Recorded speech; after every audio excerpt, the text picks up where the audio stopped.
Nation of Lady Justice Republic of Kenya. It is in keeping with the provision of the Constitution following the forwarding of the name of the Lady Justice to the National Assembly by the President of the Republic of Kenya. We had also received the nomination of Lady Justice Martha Koome from the Judicial Service Commission, which vetted candidates for Chief Justice of the Republic of Kenya. And so the name of Lady Justice Martha Koome will be forwarded from Parliament to the President for formal appointment. If you're just joining us, the business of the National Assembly is about to begin. The broadcast is brought to you by the Parliamentary Broadcasting Unit in conjunction with the Kenya Broadcasting Corporation. I will now hand you over for this live broadcast. My name is Edward Kabasa. Good afternoon.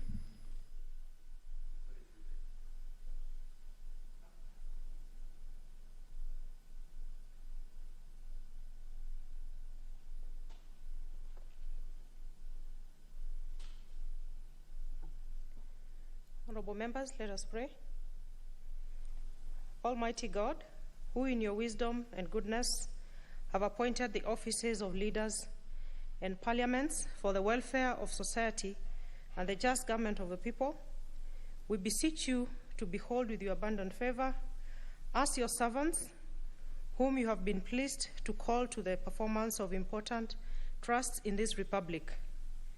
Let your blessings descend upon us here assembled, and grant that we treat and consider all matters that shall come under our deliberation in so just and faithful a manner as to promote your honor and glory, and to advance the peace, prosperity, and welfare of our country and of those whose interest you have committed to our charge.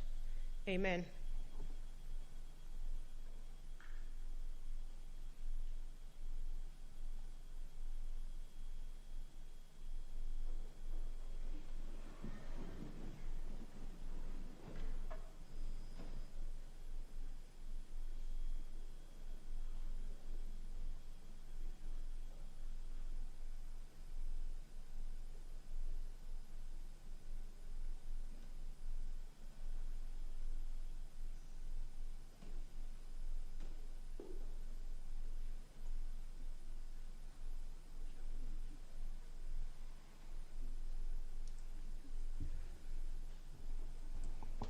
Honorable members, I order the quorum bell to be rung for 10 minutes.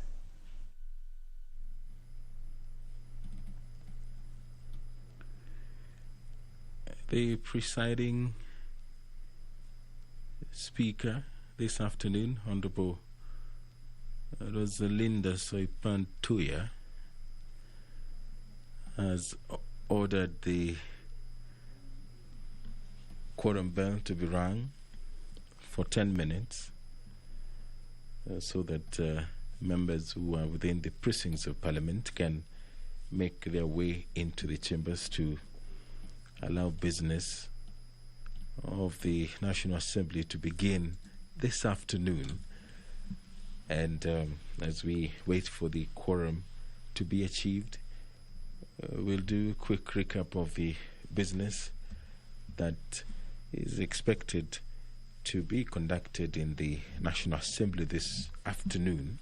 Among them, the consideration of the Public Finance Management National Drought Emergency Fund regulations of 2021. This motion will be moved by the Chairperson, Committee on Delegated Legislation, that this House adopts the report of the Committee on its consideration of the Public Finance Management National Drought Emergency Fund regulations of 2021, laid on the table of the House on Thursday, May 13th, 2021, and pursuant to the provision of sections 24, subsection 4 of the Public Finance Management Act 2012 approves the Public Finance Management National Drought Emergency Fund Regulations 2021, published as legal notice number 27 of 2021. The Chairperson, Committee on Delegated Legislation, will move another motion on the consideration of exemption from income tax for airlines with Government of Kenya shareholding of at least 45% and its subsidiaries, that this House approves the legal notice number 27 of 2021 on exemption from income tax for airlines with Government of Kenya shareholding of at least 45% and its subsidiaries. Two bills will be considered in the Committee of the Whole House. One, the Narcotics, Drug and Psychotropic Substances Control Amendment Bill, National Assembly Bill number 27 of 2020, by the Chairperson, Departmental Committee on Administration and National Security. And two, the Kenya National Library Services Bill, National Assembly Bill number 5 of 2020. We are still waiting for the House to quorate. The quorum bell is still ringing. The bell has been ringing for some minutes now, and should the House fail to raise the requisite quorum, then the Speaker shall order the quorum bell to be rung for a further 5 minutes to allow more members to take their seats in the National Assembly chambers to enable business of this august House to commence. The Public-Private Partnerships Bill, National Assembly Bill number 6 of 2021, is also in the order of business this afternoon. The bill is for this, it will be debated, or it is currently in the second reading stage. The debate on it had already began before it was interrupted by the rise of the House during the morning sitting.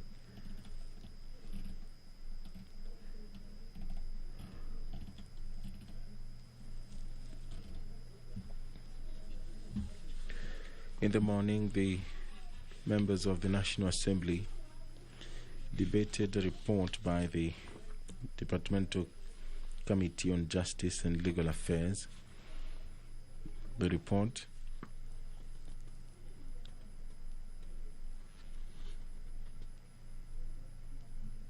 was on the approval hearing for appointment of Honorable Lady Justice Martha Karambu Koome as the Chief Justice of the Republic of Kenya. And the members did debate and approved the nomination of Lady Justice Martha Koome, who now awaits swearing in to become the first female Chief Justice of the Republic of Kenya. Right now we have an acting Chief Justice in the name of Philomena Mwilu, but the country may soon have a substantive Chief Justice there. Quorum has been achieved.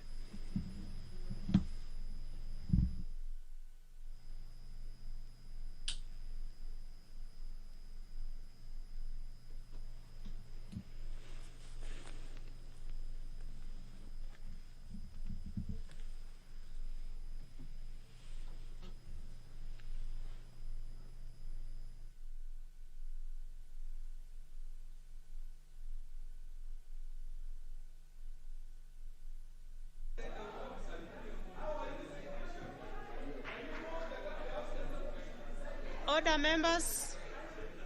Order, members. Order, members. Order. Order, honorable members. We are good to go. So the quorum bell can stop and we commence business. Order number 1, administration of oath. Order number 2, communication from the chair. Order number 3, messages. Order number 4, petitions. Order number 5, papers. Order number 6, notices of motion. Order number 7, questions and statements.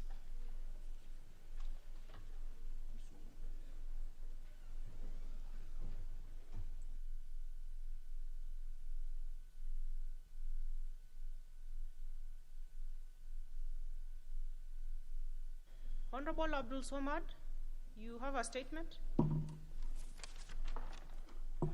Thank you very much, Madam Speaker. Honourable Speaker, pursuant to Standing Order number 44-2C, I wish to request for a statement from the Chairperson on the Departmental Committee on Administration and National Security regarding police brutality against peaceful demonstrations by the residents of Mombasa and Nairobi in expressing their views on the ongoing conflicts in the Middle East, specifically on the people of Palestine. Honorable Speaker, in the last 2 weeks, a number of demonstrations were experienced in the country regarding the treatment of Palestinians by the State of Israel, among them in Mombasa and Nairobi. The police were informed through the usual channels. However, they went ahead and in some cases violently dispersed peaceful demonstration despite the said notice.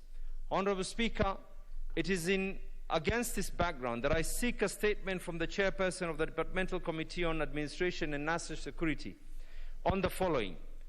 Could the Chairperson explain the plans put in place to end the manner in which police are handling peaceful demonstrations in Mombasa County specifically, to allow them freedom of expression as stipulated in Article 4 of the Constitution of Kenya?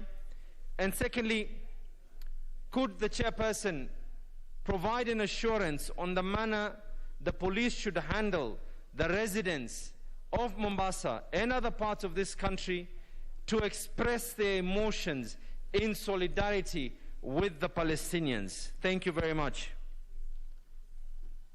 Chair?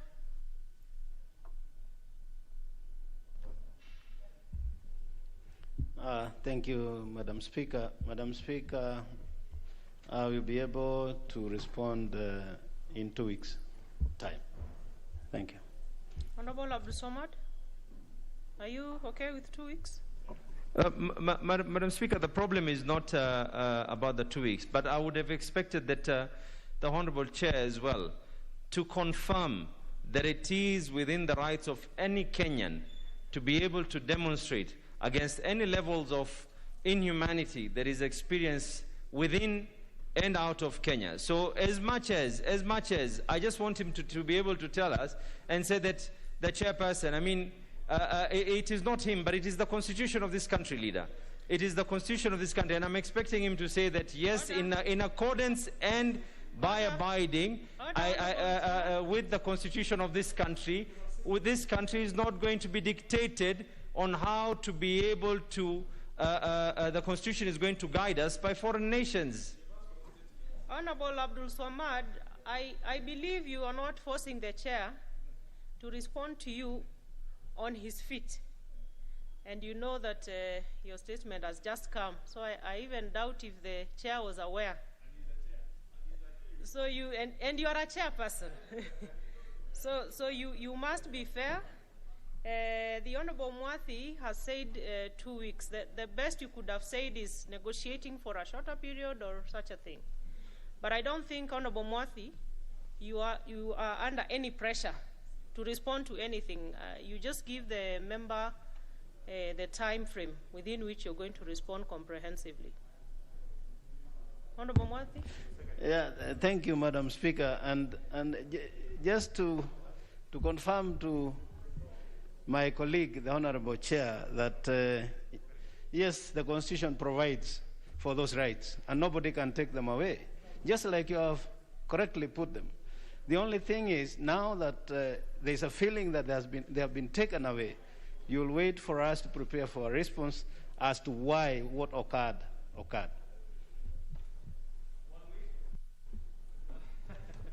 I believe if you want a comprehensive answer, let's do 2 weeks so that I'm able to address all issues. Okay, I think that's fair enough, Honorable Abdul Swamad.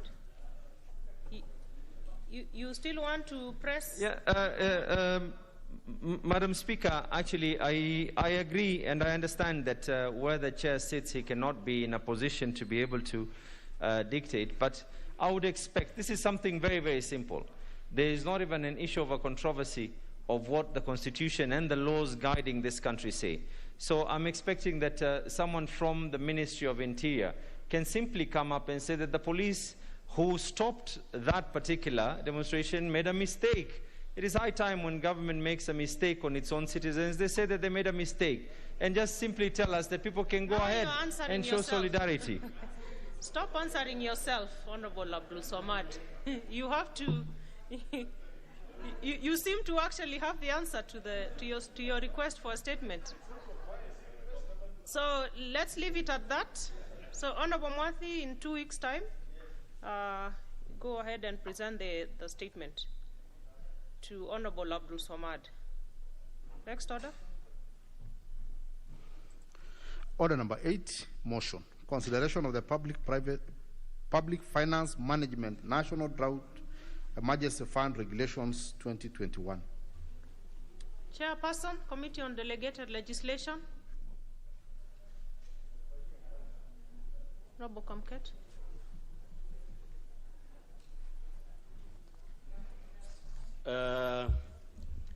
Why have you taken off your mask, Honorable Kamket? And I don't think you have an excuse of spectacles. You don't have any. I can't breathe properly. Yes, you can. Please put on your mask. Honorable Speaker, I beg to move that this House adopts the report of the Committee on Delegated Legislation on its consideration of the Public Finance Management National Drought Emergency Fund Regulations 2021, legal notice number 27 of 2021, laid on the table of the House on Thursday, 23rd March 2021. Madam Speaker,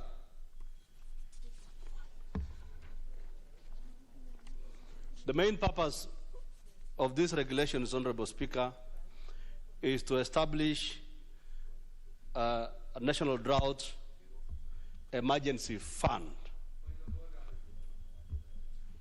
And Madam Speaker, the purpose of the fund is to improve the effectiveness and efficiency of the drought risk management symptoms in the country. Furthermore, the fund is meant to facilitate resilience, building preparedness, and timely response to drought during different stages in order to reduce and minimize the negative effects of drought. Furthermore, Madam Speaker, it is also to receive financial resources from different partners who support government on drought risk management interventions, and to provide for a common basket emergency fund in order to facilitate faster, transparent, predictable, and accountable release of funds for drought risk management. Madam Speaker, a quick overview of the regulations. These regulations, Madam Speaker, establishes an oversight board. There is going to be the board of the National Drought Management Authority, which shall be established. There is going to be a secretariat. of the fund. Furthermore, Order, members. there is the Order. National Drought and Food Security Order. Steering I Committee. can see the honourable member for Kwale, and I'm not quite sure who the other one is. Please, you need to consult in an acceptable manner. Don't shout across at each other. Go on, Honourable Koome. Yes, Honourable Speaker. And there is also the Intergovernmental Technical Committee on Drought and Food Security. There is also established a County Drought Committee, which will be based at the county, made up of various officers of the county government. The regulations, Madam Speaker, further provide for an oversight by Parliament through annual reporting to the Auditor General and quarterly reporting on projects financed by the fund. Madam Speaker, on scrutiny of the instrument, the committee found out, Madam Speaker, that the regulatory making authority was within the law in terms of the Constitution of Kenya, the Interpretations of the General Provisions Act, the Public Finance Act, the National Drought Management Authority Act, as well as the Statutory Instruments Act of 2013. Madam Speaker,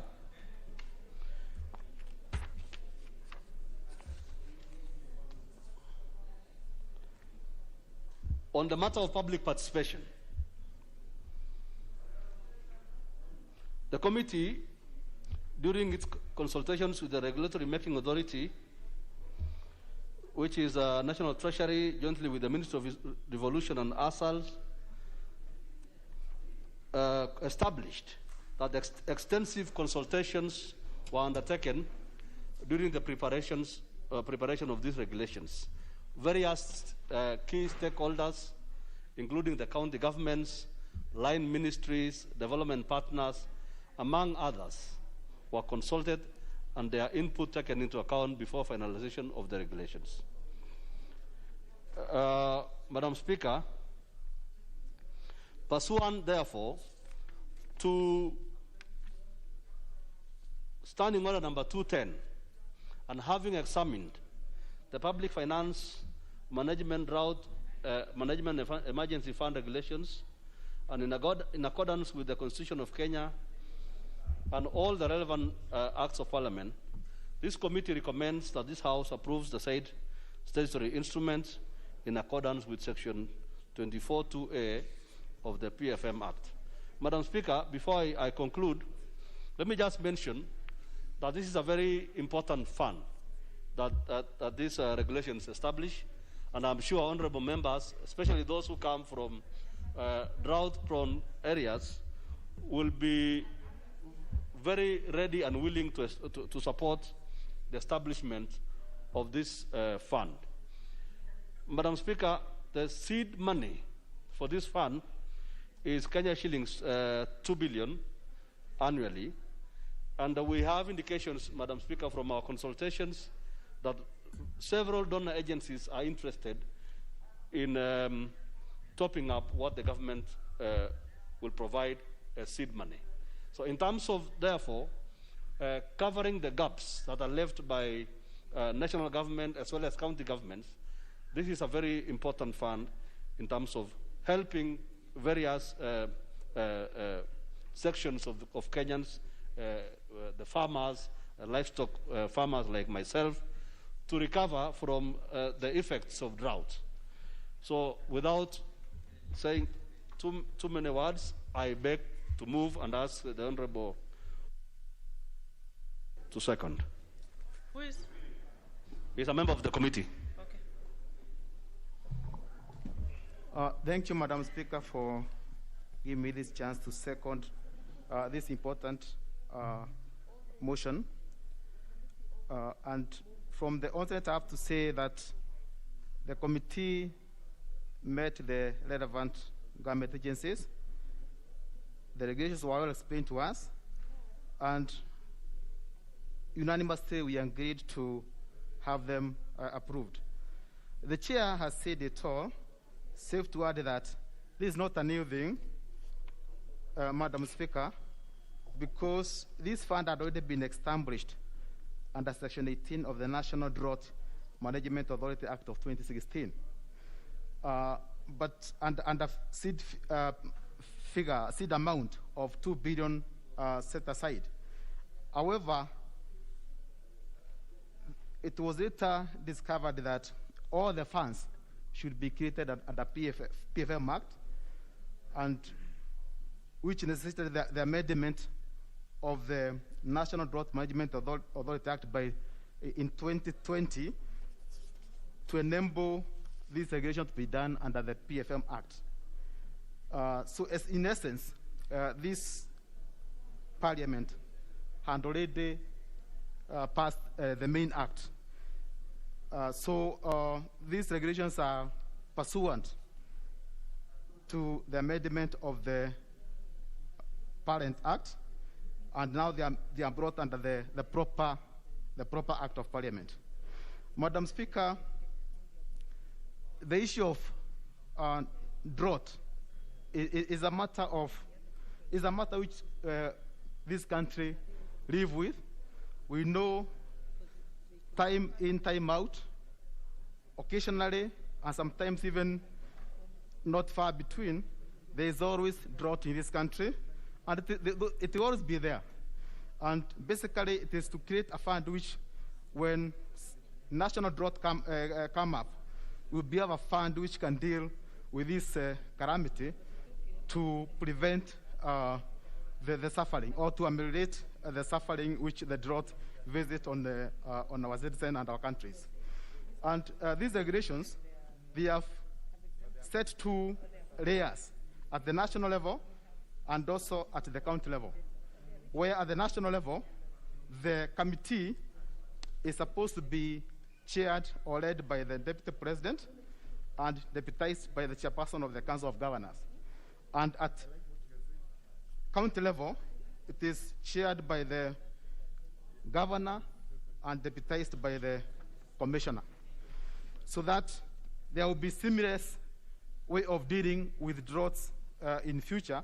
And it is a high time. In fact, these regulations have come at the right time, so that we think, or we put measures. They put measures to ensure that in future the management of droughts will be better coordinated, and the side effects, the worst side effect of droughts, will be able to be arrested in time. Madam Speaker, basically the committee was supposed to ensure that there was public participation, and the committee was satisfied that thorough public participation was done before these regulations were put in place. And also there was an issue of the regulatory impact assessment, which we felt or we concluded it was necessary. It was not necessary in this matter, because there will be no cost on the community by these regulations coming into force or being approved by this House. We also established that the statutory timelines were met by the body making the regulations and tabling them in the right time. And having considered all that, we recommended, as the chairman has said, to have these regulations approved. And I urge this House to go with the report of the committee. These regulations, we needed them. This fund, we need it as a country. As we know, almost 70% of our country is actually arid, and we normally have those issues of drought in quite a number of our part of the country. So with these regulations, we hope, and proper management, we hope that the fund, once established and once kicking, this country will be in a better place to meet its this kind of calamities or this kind of incidents when they occur in future. With those seminal remarks, Madam Speaker, I beg to second. Order, members. Order. And you consider yourself chairman emeritus, and you want us to flout the standing orders? I have not even proposed the question. Order, members. Honorable members, I go on to propose a question, which is that this House adopts a report of the Committee on Delegated Legislation on its consideration of the Public Finance Management National Drought Emergency Fund Regulations 2021, laid on the table of the House on Thursday, May 13, 2021, and pursuant to the provisions of Section 24, subsection 4 of the Public Finance Management Act 2012, approves the Public Finance Management National Drought Emergency Fund Regulations 2021, published as legal notice number 27 of 2021.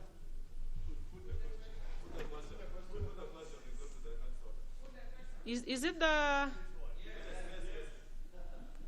acceptance of members that I put the question? Yes.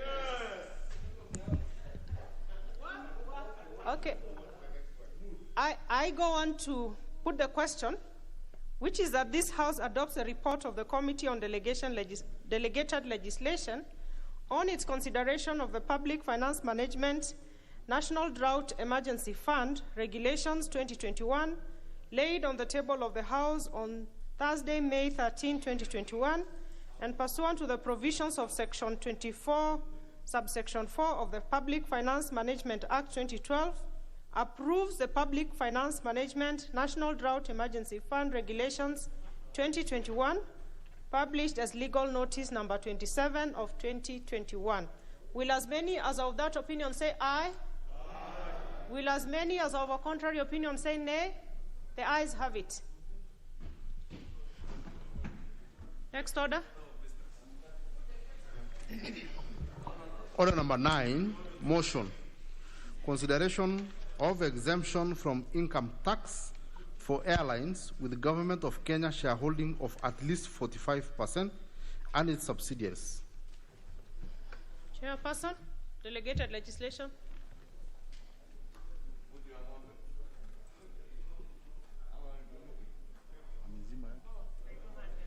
Order, Honorable Ishungwa. You're becoming rowdy. Order. Honorable Speaker, I do not know why the member for Gikuyu is so excited this afternoon. Madam Speaker, I beg to move that this House adopts the report of the Committee on Delegated Legislation on its consideration of the exemption from income tax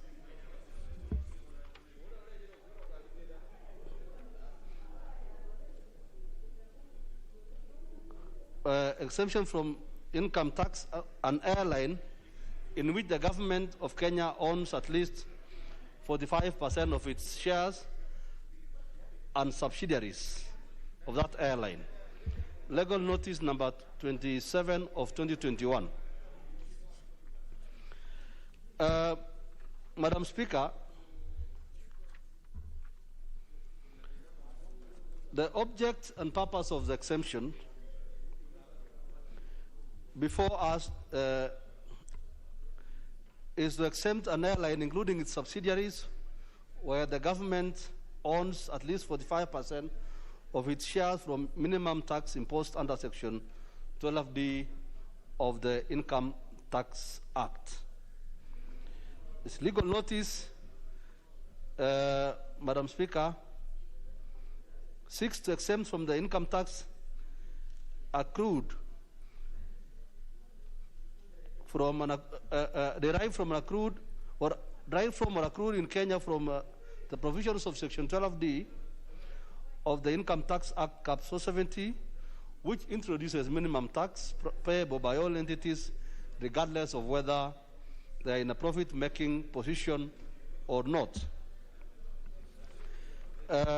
Madam Speaker, the Kenya Airways Limited requested to be exempted from paying minimum tax, citing the following grounds. Number one, The COVID-19 pandemic affected the operations of the airlines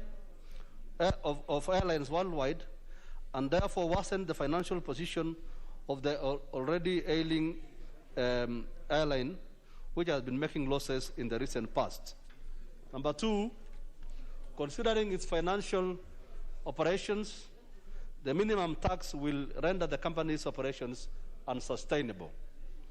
Number three, the airline continued to pay lease expenses even during suspension of all international operations occasioned by the COVID-19 pandemic. The Kenya Airways Limited, as a national carrier, Madam Speaker, plays a pivotal role in the economy through marketing Kenya as a tourism destination, trade facilitation, job creation, among others. Madam Speaker, it is therefore considered prudent to grant exemption from minimum tax to help the company continue its operations until it returns to profitability. Some of the subsidiaries of the Kenya Airways are Kenya Air Freight Handling Limited, Jumbo Jet Limited, Africa Cargo Handling Limited, Ken Cargo Airlines International Limited, Fahari Aviation Limited, or Pride Oil Limited. Mr. Speaker, sir, Madam Speaker, sorry, some of the measures, in terms of helping this airline stay afloat, the government has taken other measures, including the following. In negotiations with the other airlines internationally, Senegal has announced $128 million relief for the tourism and air transport sector. The government of Seychelles has waived all landing and parking fees from April to December 2020. The government of Cote d'Ivoire waived its tourism tax for transport passengers. Lufthansa agreed to a 9 billion bailout with the German government. South Africa is deferring payroll, income, and carbon taxes across all industries, as well as Tanzania Civil Aviation Authority has proposed measures to help,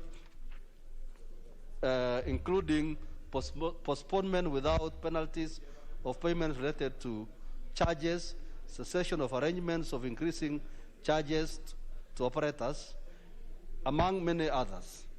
Madam Speaker, on scrutiny of the instrument, the committee examined the exemption from tax act, an airline in which the government of Kenya owns 45%, and in accordance with the Constitution of Kenya, the Interpretation and General Provisions Act, and the Statutory Instruments Act, and found that all these pieces of legislation were followed. Madam Speaker,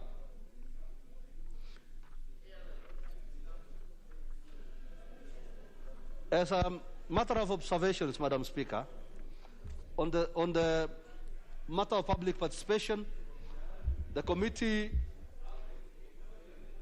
observed that the National Treasury and Planning submitted before the committee, and that after the enactment of the Finance Act 2020, introduced minimum tax, and National Treasury received various presentations from stakeholders on the impact of the new tax on several classes of businesses, including public entities that are facing challenges. Madam Speaker, in the process of handling this matter, Madam Speaker, the committee was seized of constitutional petitions that were ongoing in other jurisdictions. For instance, there is a constitutional petition by number 001 of 2021 and 005 filed in the High Court of Kenya in Machakos. There is another petition number 079 of 2021 by Kenya Association of Manufacturers, the Retail Trade Association of Kenya, and Kenya Flour Council.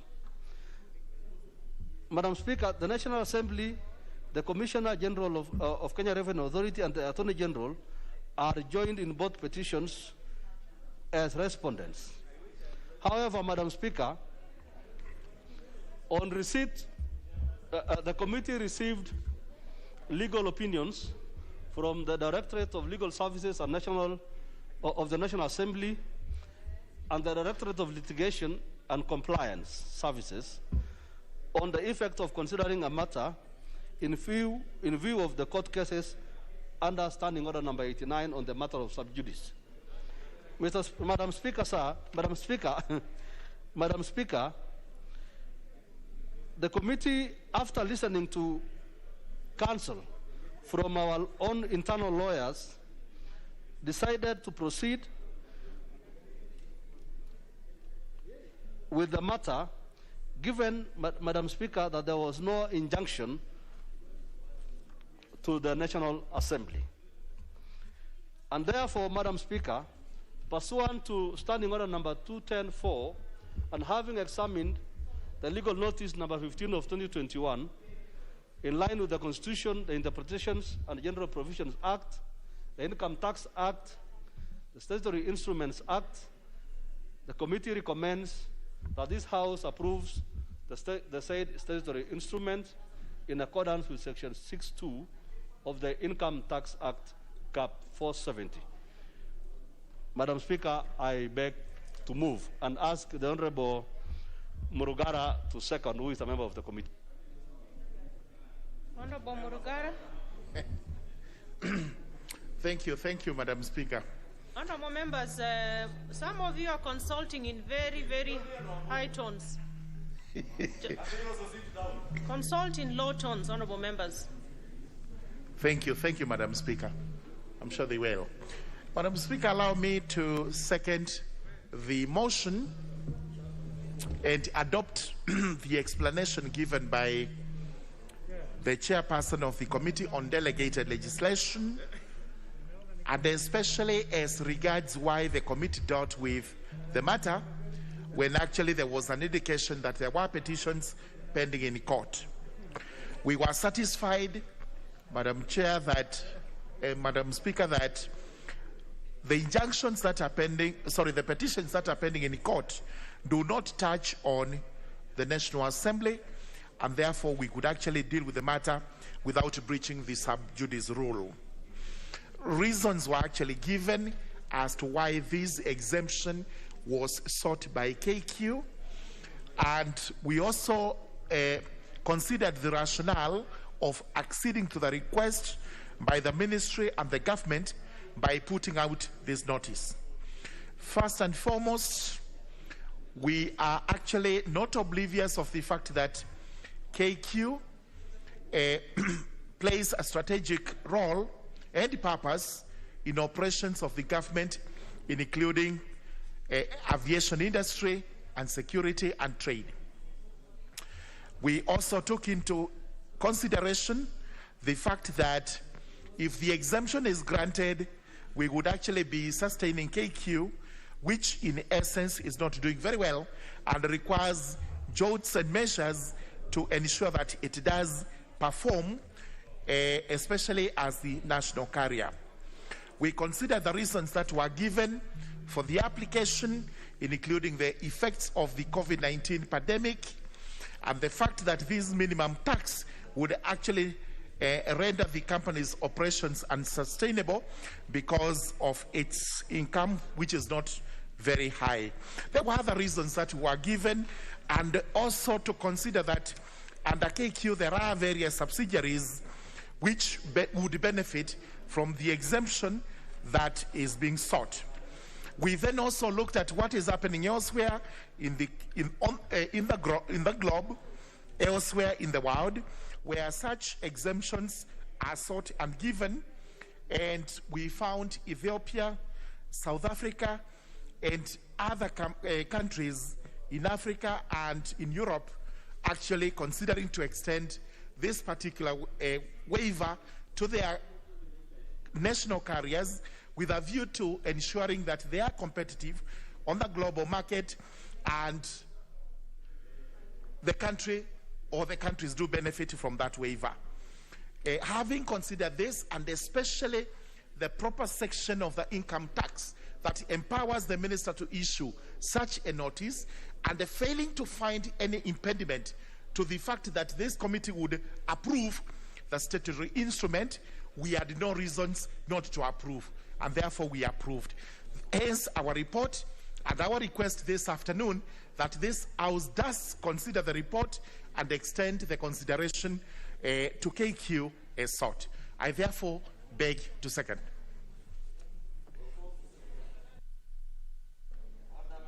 Order, members. Honorable Musimba. Order. Order, members. Is it that members are just still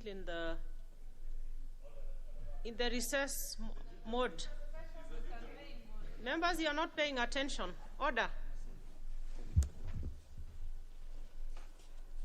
Honorable members, I go on to propose a question, which is that this House adopts a report of the Committee on Delegated Legislation on its consideration of legal notice number 27 of 2021 on the exemption from income tax for airlines with Government of Kenya shareholding of at least 45% and its subsidiaries, laid on the table of the House on Thursday, May 13, 2021, and pursuant to the provisions of Section 13, subsection 2 of the Income Tax Act, approves legal notice number 27 of 2021 on exemption from income tax for airlines with Government of Kenya shareholding of at least 45% and its subsidiaries.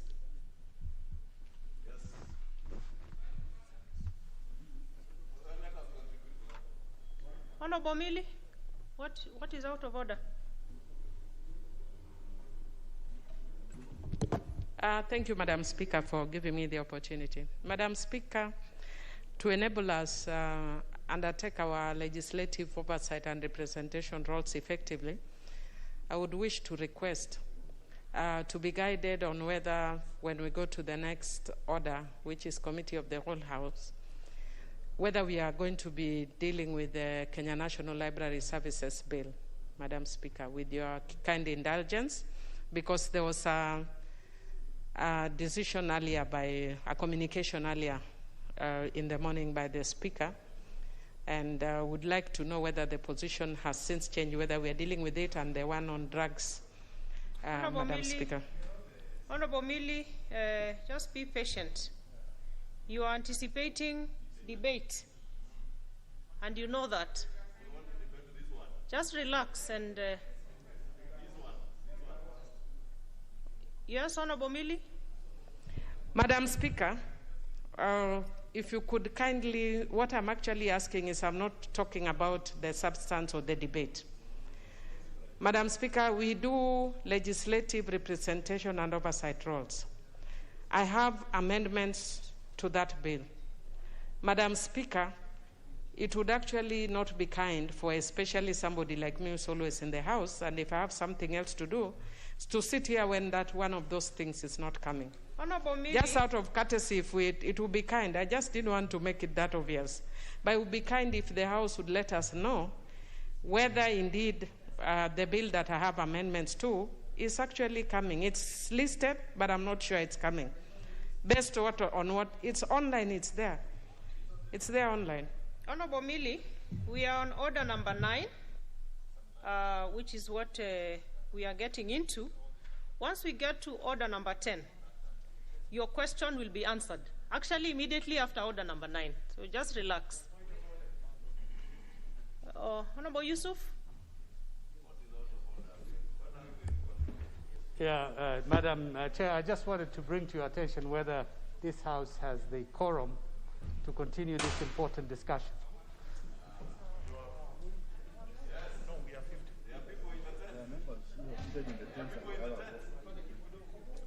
Honorable Yusuf, we have several members. We are properly constituted. We have several members out in the tents. And so let us go on. Let us start with the Honorable Barasa Mutua. Member for Kimilili. Thank you, Madam Chair, for giving me this opportunity to contribute to this very important motion. And from the very onset, Madam Chair, I want to regret that the Honorable Chair of Delegated Legislation, he has not convinced me to support this motion. I say so because I'm aware that Kenya Airways gets a lot of money from the government, Madam Chair. Kenya Airways is not even audited by the Auditor General.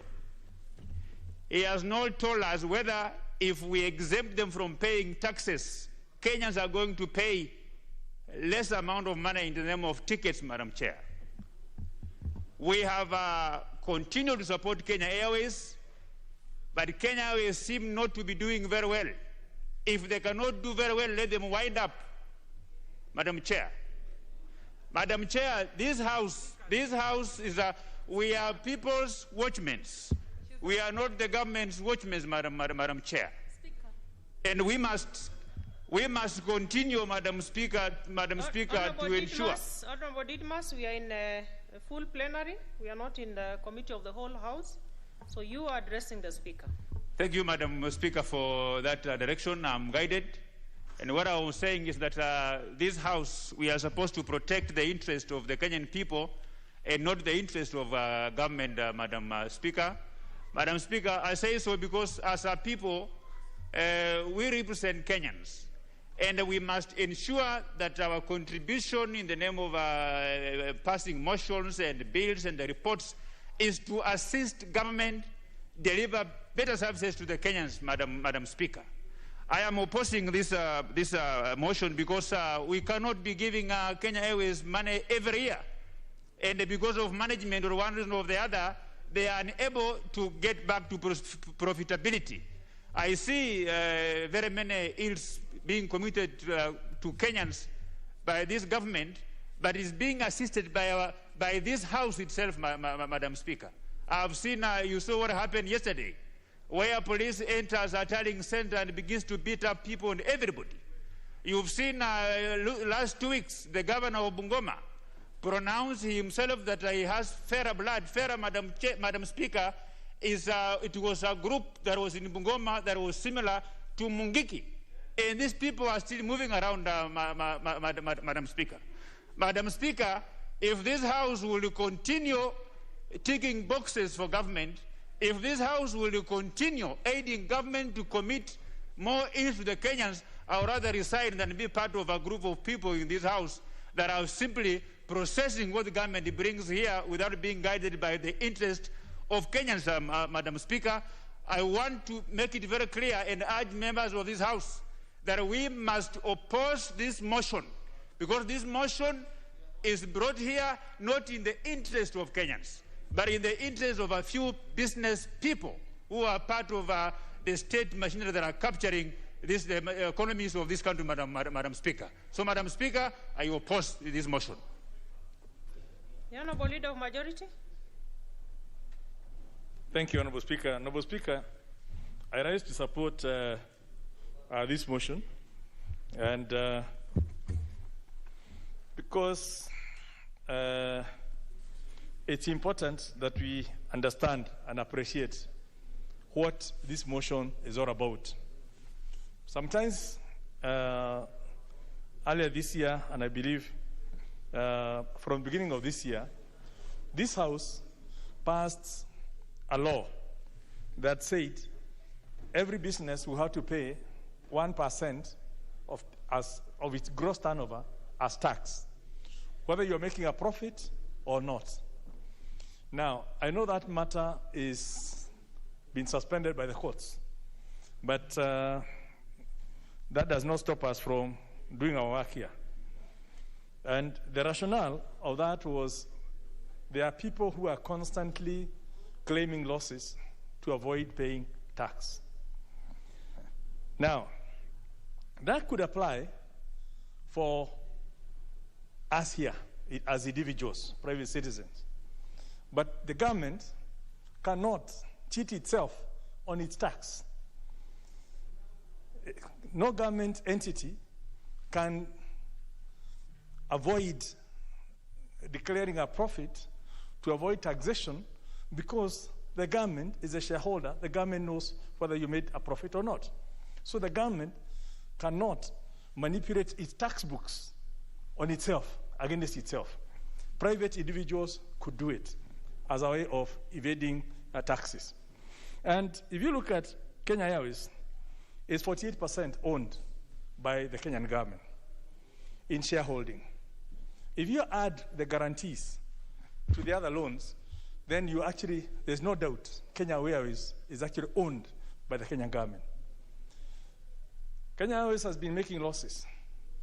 It may have turnover in the billions. But when you look at the losses it's making, if you're going to ask it to pay 1% of its turnover as a minimum tax, you're actually taking it into a deeper loss situation, and you'll be asking Treasury to pay KRA on behalf of Kenya Airways, the taxation.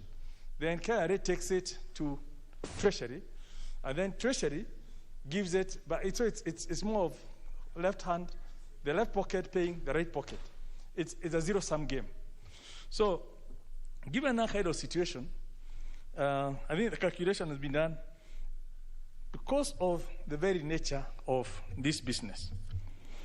And looking at the history with which Kenya Airways and the committee has really done through all that, the entire airline industry is in shambles globally, even before COVID. Post-COVID, if you look at locally, South Africa Airlines, for those of you, was a global leader in Africa, was the leader in Africa. Right now, from the information I have, South Africa Airways is operating on only 8 aircrafts. They have surrendered all the others to the lessors and said, we want to minimize our losses. They went into administration, which is basically receivership, and surrendered all the aircraft and limited their routes. Kenya Airways could well have done the same, and perhaps may end up doing the same at some point. If you look at Lufthansa, Germany, they've had to be bailed on a 9 billion euro bailout. The Emirates made a loss of $15 billion last year. So every airline has made losses. And to expect Kenya Airways with its losses to then pay 1% of its global turnover as minimum tax is actually killing it, or basically passing a law that is not enforceable. So it's on that basis that Treasury then looked and said, is there some way we could avoid killing Kenya Airways, which is a national carrier, which is what is supporting the farmers out there? Do you have 5 minutes or more? Sorry. Which is supporting the farmers. 5 minutes, Honorable Leader. Which is supporting the farmers in terms of ferrying their goods, all this ferrying in the field.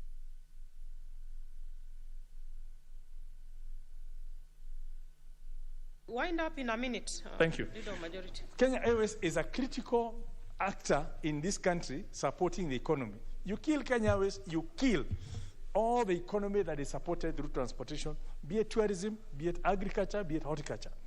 And hence, this is a measure to shield it, and even from litigation, that they are not paying taxes and they are supposed to be doing it.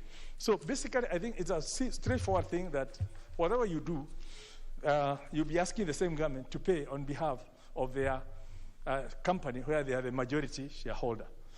With those few remarks, I beg to support and ask members, we support this thing. We don't need to debate much of it.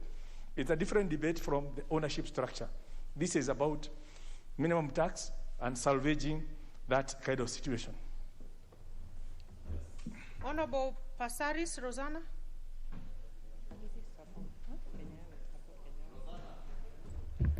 Thank you, Madam Speaker.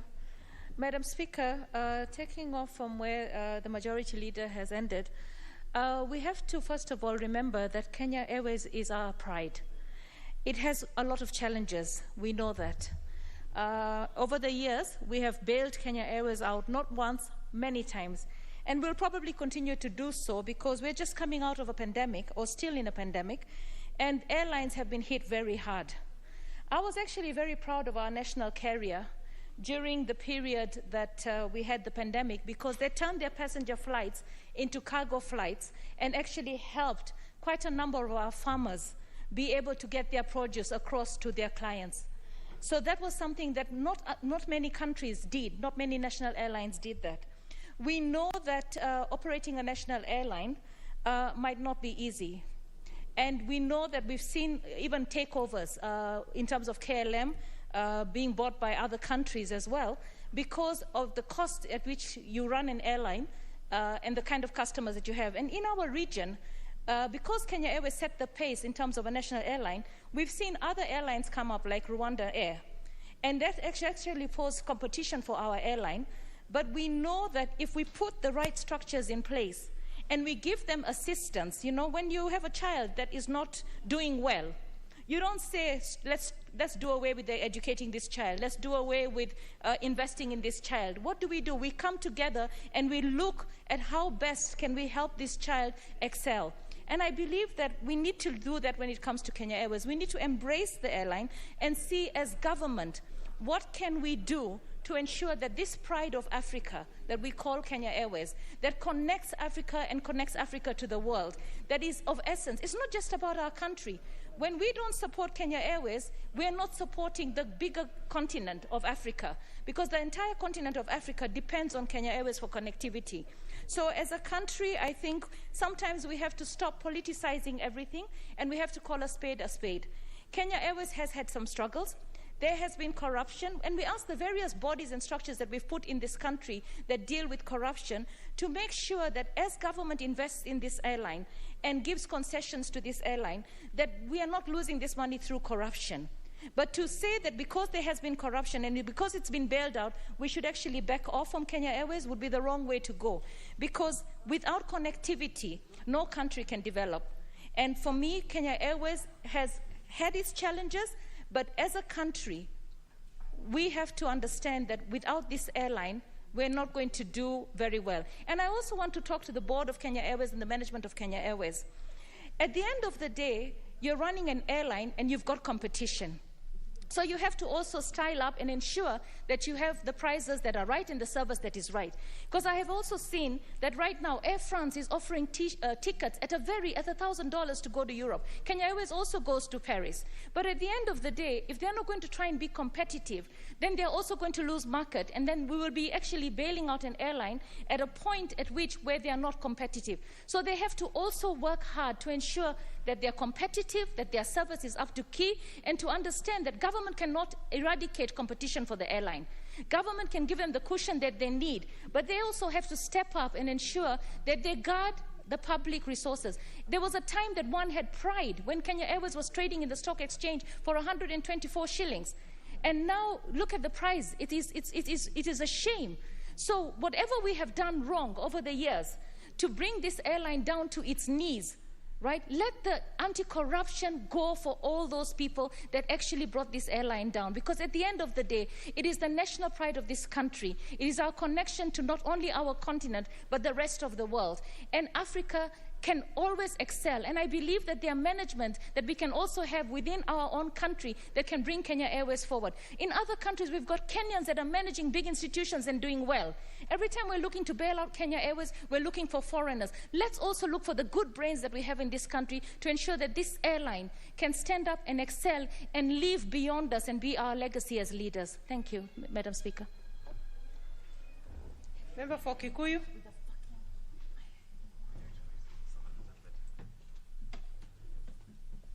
Thank you, Honorable Speaker, for this opportunity.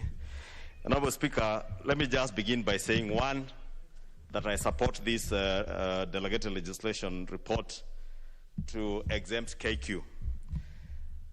And I must apologize to the people of Kikuyu and Kenyans at large, Honorable Speaker, because I came in a little bit late this morning and there was a rush to pass the earlier delegated legislation report on exempting Japanese companies, consultants, and etc. And Honorable Speaker, it may be very bad pointer to Kenyans that we are now moving towards a regime of tax exemption, Honorable Speaker. Yes, Chair, could the Honourable Member for Kikuyu please expound or explain that? I think he insinuated that there was a rush to pass the regulations on exempting Japanese companies from income tax. Could you expound what you meant, that it was contrived or planned? You are a member of the committee, right? Yes. Honourable Lishungo, clarify that. Honourable Speaker, you know I'm not in the habit of clarifying things for people who are late she was not even here in the morning. Therefore, if she was seated here in the morning, Honourable Speaker, she would have known that indeed there was a rush, and I'm explaining, Honourable Speaker. Honourable Shamala. Chair, the Honourable Member has said I was not even here in the morning. I was here from the beginning of the session. I have sat here all morning. So just clarify for Honourable Shamala. She was there and she has asked. Well, the time she came, she knows what happened in the morning.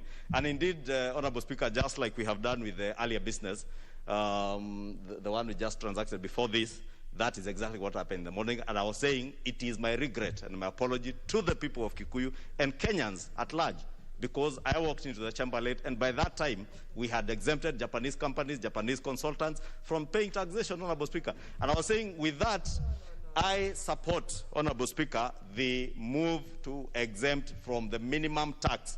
And because I've had the member for Kimilili, the Honourable Didmas, rise on this matter, and I think I want to agree with the Leader of Majority on the question of delinking what we intend to do with this delegated legislation and the ownership structure of Kenya Airways.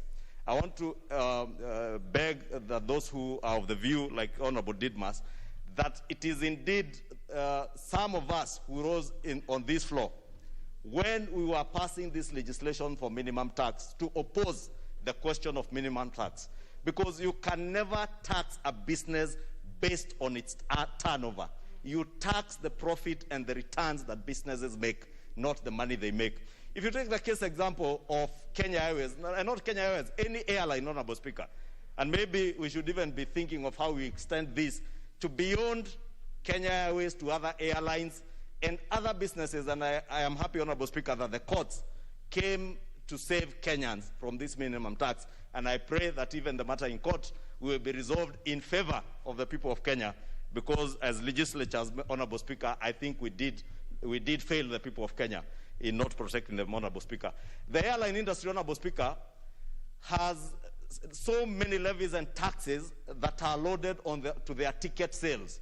And therefore, when you tax minimum tax on a ticket sale, you're actually taxing a tax on tax. And these airlines, Honourable Speaker, as many other members have said, with the collapse of the aviation industry due to the COVID pandemic, Honourable Speaker, many pundits are now estimating that it will probably take airlines across the world, not just Kenya Airways, a minimum of 2 to 3 years to be able to recover. Therefore, Honourable Speaker, I want to say that I want to support this on the basis that this airline also has a ripple effect on other sectors of the economy. Talk of tourism, talk of even our taxi businesses, talk of hotels, with the number and the effect it has on the tourism sector in terms of the passengers that they are bringing to this country. And therefore, we must be able to be in a position to secure at least our national airline and our pride. But also, Honourable Speaker, to mention that this must not be seen and must not be used by those who intended to use Kenya Airways to use state capture, to capture the business of KAA. That this must not be another avenue now, Honourable Speaker. Lastly, Honourable Speaker, we must ensure that if we are exempting this corporation from taxes, Honourable Speaker, this corporation must also subject itself to the audit by the Honourable Dr. Makali Mulu. Yeah, thank you very much, Honourable Speaker, for this opportunity. Honourable Speaker, I've listened to the mover and I've listened to the majority leader, and I want to join them in supporting this request to exempt Kenya Airways from the 1% turnover tax. Honourable Speaker, I think we are all in agreement that Kenya Airways is a strategic investment for this country. Kenya Airways is the pride of Africa and the pride of Kenya. But Honorable Speaker, I think I need to make the following observations. I think as a country, Honorable Speaker, because we are using taxpayers' money, we have built this airline for so many times that anytime they do their business and they make losses, it's the taxpayer who comes and raises resources through taxation, which we pump into Kenya Airways. Unfortunately, Honorable Speaker, the more we pump these resources to Kenya Airways, the more they incur more losses. And to me, the most important question is, for how long are we going to continue pumping more resources to Kenya Airways as a country? Because to me, that is using good money to chase bad money. And at the end of the day, I always believe the kind of billions you're packing to Kenya Airways, if they were pumped to other development initiatives, Kenyans will benefit more. So I think even as a House, as we support this exemption, Honorable Speaker, I think we need to start asking the hard questions. The government is so keen to talk about shareholding in Kenya Airways. They are so keen to talk about taxing themselves if they were to take this tax. But Honorable Speaker, from my own assessment and my own opinion, there has been very minimal effort being made by the government to penetrate the management of the Kenya Airways. And I think that's where the problem is. How come we pump so much resources, but do very little to ensure that we are controlling the management of the airline? Because unless the management of Kenya Airways is also being kind of, the government is taking the same kind of interest in the management as they are taking in pumping resources, then, Honorable Speaker, can say without any fear of contradiction that we continue just using taxpayers' money to pump to Kenya Airways year in, year out. And I believe this money could help other Kenyans who are saying they have no water, like where I come from. They could be able to get water. The same resource could be used to do other important national initiatives. So even as we support this, Honorable Speaker, I think time has come when then we must start asking the government the hard questions and make sure that the more money we give to the Kenya Airways through Parliament, the more they also become more careful to start making profits. For now, it's understandable because of COVID-19, all airlines are not doing well. But I think Kenya Airways has not just been doing badly this year. They have been doing badly over the years. And the question is, for how long do we continue doing this? So let's support, but I think, honorable members, it is our work as parliamentarians, as representatives of the people, to make sure that the taxpayers' money is used effectively and efficiently. With those remarks, Honorable Speaker, I support. Member for Imenti Central, Honorable Kerema.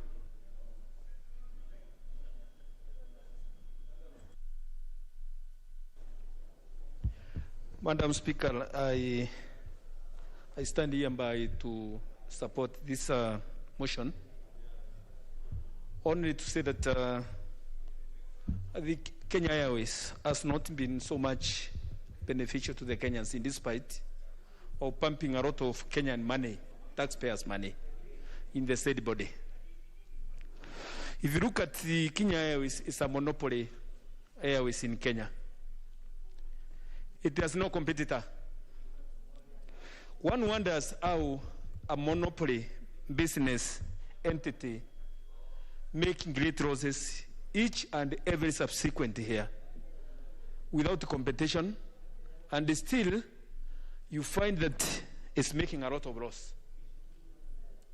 Now, this money which taxpayers give to the Kenya Airways now and then, if it is used to uplift the standard of the common man, the one who is suffering in the village because of lack of infrastructure, just graveling of roads, lack of water. Remember, you find that some places, people travel kilometers and kilometers to get water because there is no money even to dig a bowl. You find that Kenyans are not happy with what we are doing as registrars or those who represent them here. Because we are the people who take care. We as MPs, we are the ones who take care of the common man's interest. Now, instead of taking care of that common man's interest, is that we are to revive a moribund body which does not benefit Kenyans at all. When do you do about it? At no time, when will you go to Kenya Airways and find that it is empty? It's always full. By the way, those people who are in the Kenya Airways conduct themselves as what we don't understand. Because a body like Kenya Airways, since it is a trading body, is supposed to be making only losses when there are no customers. But since it's monopoly, it's applying what you call a monopoly method. It's always full. But if you look at it in all aspects, especially when it comes to international flights, Kenya Airways is not competitive enough in the market, international market, because of its conduct. So it's killing its own self. And as for that, even if we keep pumping money in that Kenya Airways, we are not going to assist it at the end of the day. We must have a limit, or we must have a term limit. When it should be said that this is the particular, we are reviving it up tomorrow or next year, and from next year, if it do not have a foot to stand on itself, it shouldn't be disbanded or something else shouldn't be done. It shouldn't be put under liquidation. We are killing Kenyans, giving money to a body which cannot come up. It's like trying to revive somebody in a mortuary, and that person cannot come up. So, Madam Speaker, I stand to believe that what we are doing as this House is, as we stand now, we are not doing the right thing as pertains to putting the taxpayers' money in Kenya Airways. But as for now, the mover of the motion must stand up and tell us it's up to when as we support it. It's up to when. For the other day, we were trying to manage Kenya Airways with the Kenya Airports Authority. Nobody knows what is happening. We are trying to make things in a way that at the end of the day, they are going to come out as per those people who want it to be like that, are going to achieve their aim. And as for that, I stand to support the motion, only that I would like my sentiments to be noted. That's all, Madam Speaker.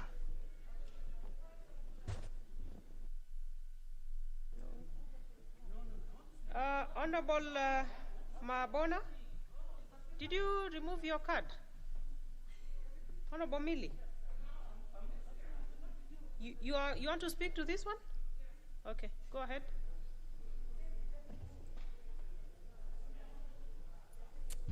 Madam Speaker, I'll speak very briefly to this. And Madam Speaker, I do support the motion, but I'm hoping that we can actually take note of what the honorable members are saying. That the issue of KQ has come before this House severally, and even as patriotic Kenyans who are very proud of our alliance, we are worried at the way that KQ is being managed. Excuse me, Madam. Oh boy, sticking with this mask for too long is a problem.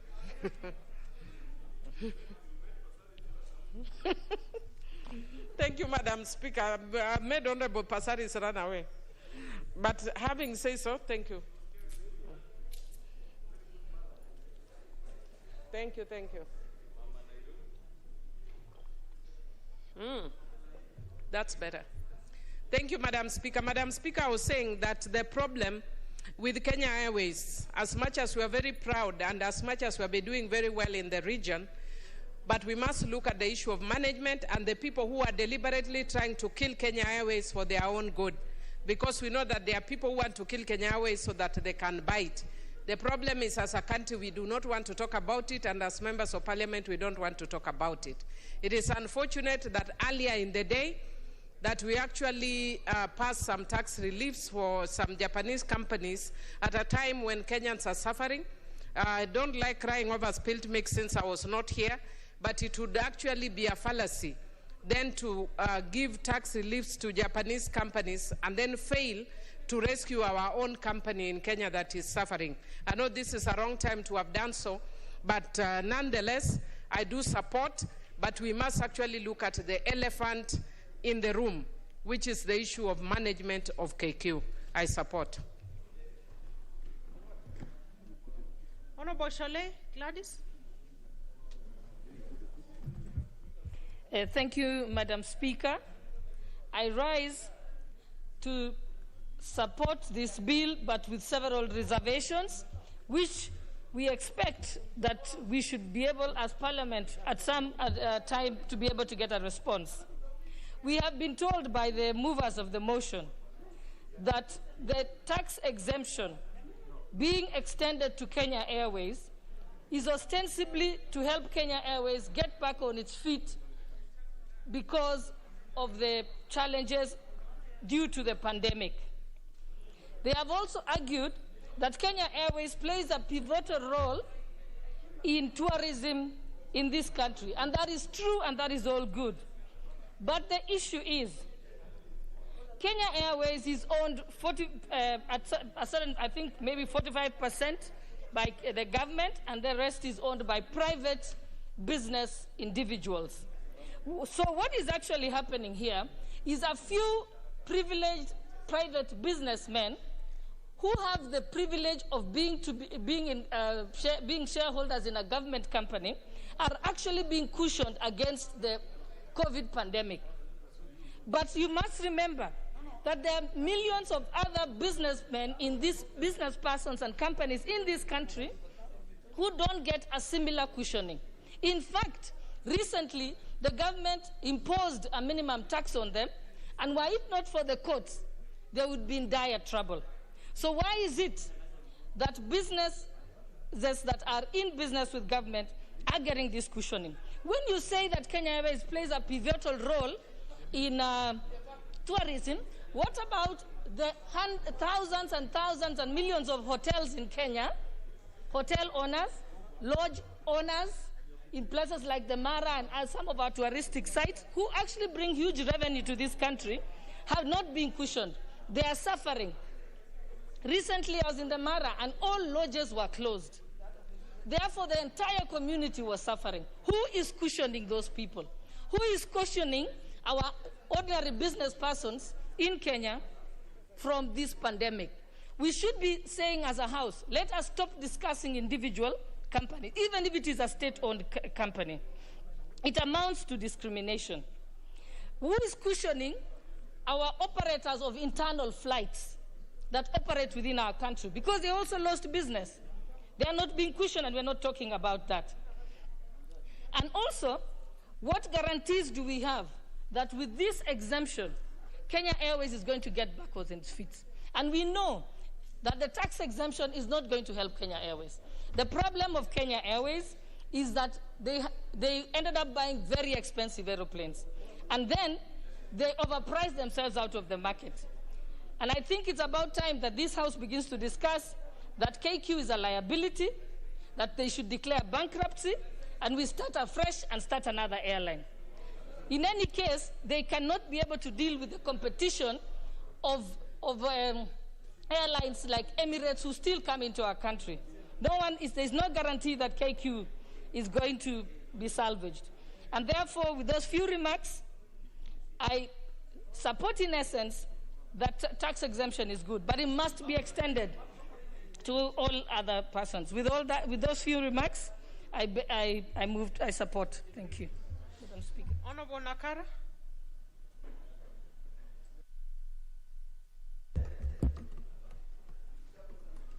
Thank you, Madam Speaker. I would like to join other members who have actually decided to support the motion, but at the same time questioning the way the KQ is being run. Madam Speaker, for sure, KQ is our brand. Wherever it goes, KQ represents this country. But Madam Speaker, we cannot spend a lot of money on reviving KQ now and then. It makes us to look like as if we are not considering the little man who works hard to pay these taxes so that this country can run. Madam Speaker, as my other members have said, we want to make sure that if we are going to accept KQ from paying the taxes, are they going to work hard so that they can come to the level of competing with other airlines? Because, Madam Speaker, we want to make sure that the little money that people of this country are struggling to give through taxes, we are neutralizing in a very positive way, in a right way. And we direct that money to where we can get benefit back to our people. Madam Speaker, we want to tell the KQ that they need to wake up, because this issue of being accepted now and then, it has become too much, and it has become like a routine to this House that we have been supporting lazy institutions who are not working hard to make sure that they are getting profit in their services. Madam Speaker, as much as we want to see KQ in its own feet again, we need to make sure that as we accept them, they can report how much they are getting, how they are working on, how they are improving, so that as we give them that exception, Madam Speaker, the country can benefit also. With these remarks, Madam Speaker, I support.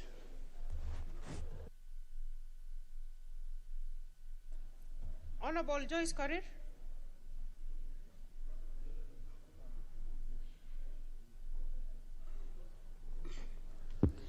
Thank you very much, Honorable Speaker, for giving me this chance to contribute on this matter on the issue of the KQ tax exemption.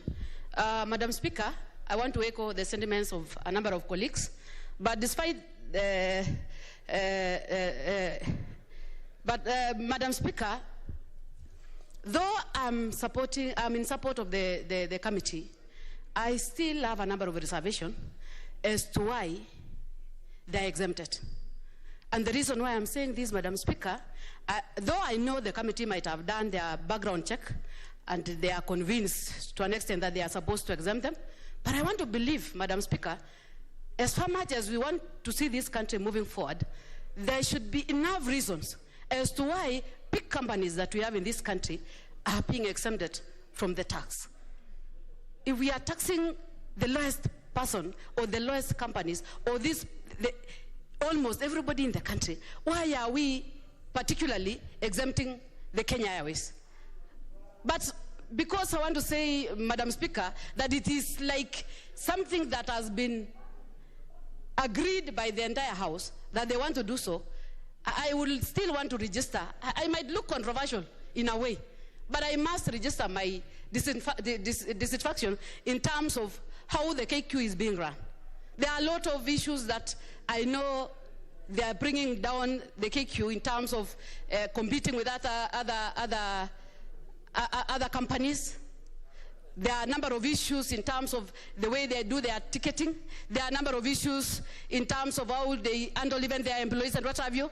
But I want to say, the problem that we have in this country is that when a certain company is associated with somebody, that is where you find there is a lot of lobby, there is a lot of discussion on how we are going to allow it to survive.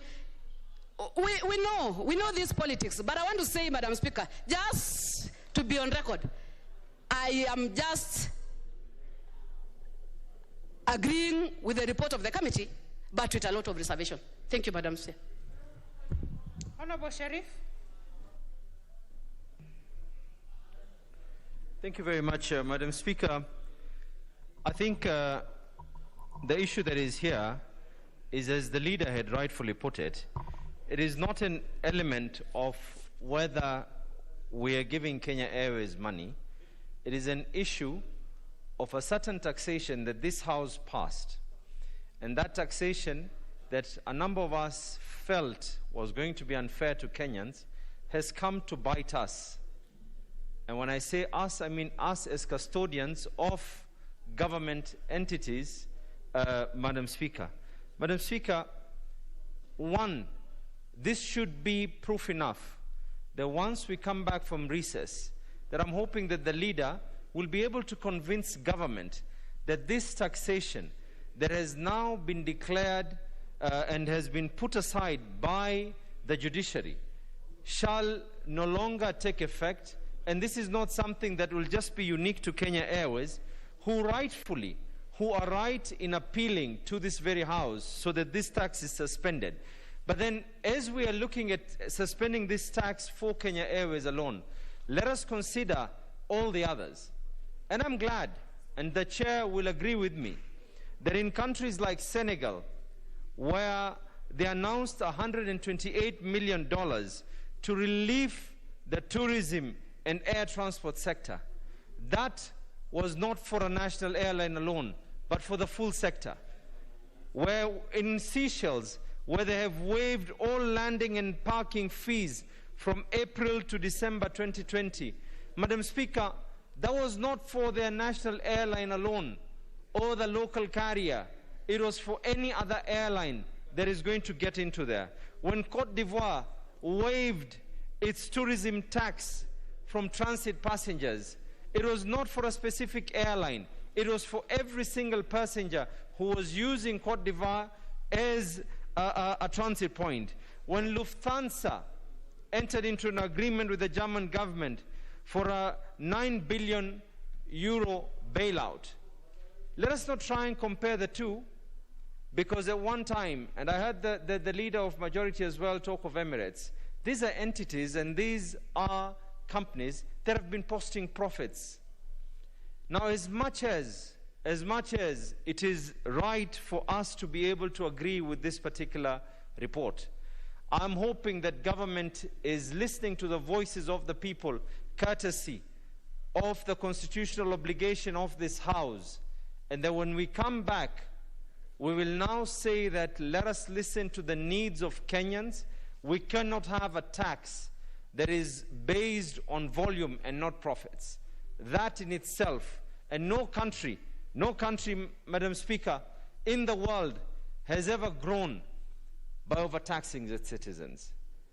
And at a time like this, especially now, when we have seen how badly hit the different sectors of the economy are, it is now enough for us to say that when we come back, let us simply remove, and those of us who initially said that we cannot have such form of a taxation, let us all talk in harmony, not for anything else, but for the sake of Kenyans. Thank you very, very much, Madam Speaker. Honorable Shamala, you're on a point of order.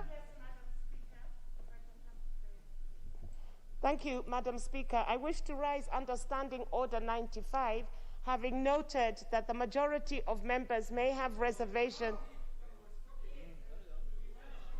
I wish to raise under Standing Order 95, having noted that the majority of members have reservations but agree with the report on delegated legislation.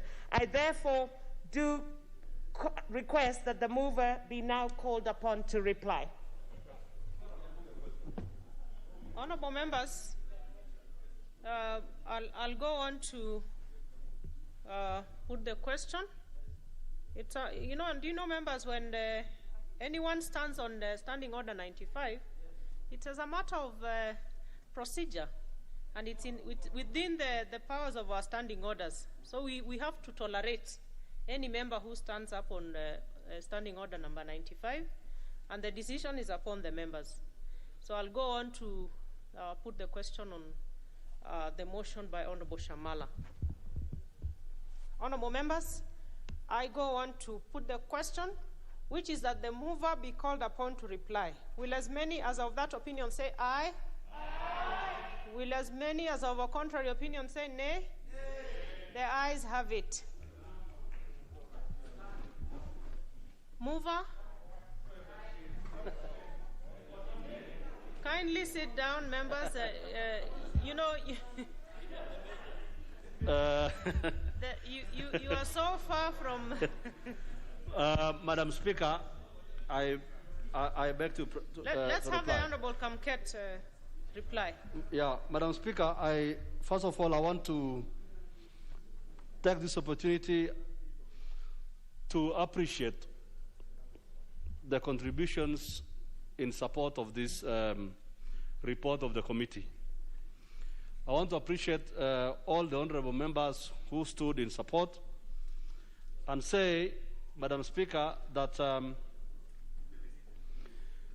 reservations that have been raised by honorable members have been noted, and I am sure, Honorable Speaker, that those who are concerned with the management of Kenya Airways will have taken note.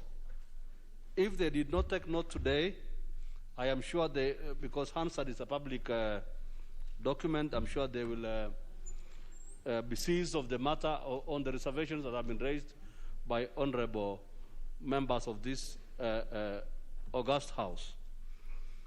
I take cognizance of the fact that there was only one member who had an extremely opposite view of the others, but I forgive him. Otherwise, Honorable Speaker, with those few remarks, I beg to reply. Order, members. Order.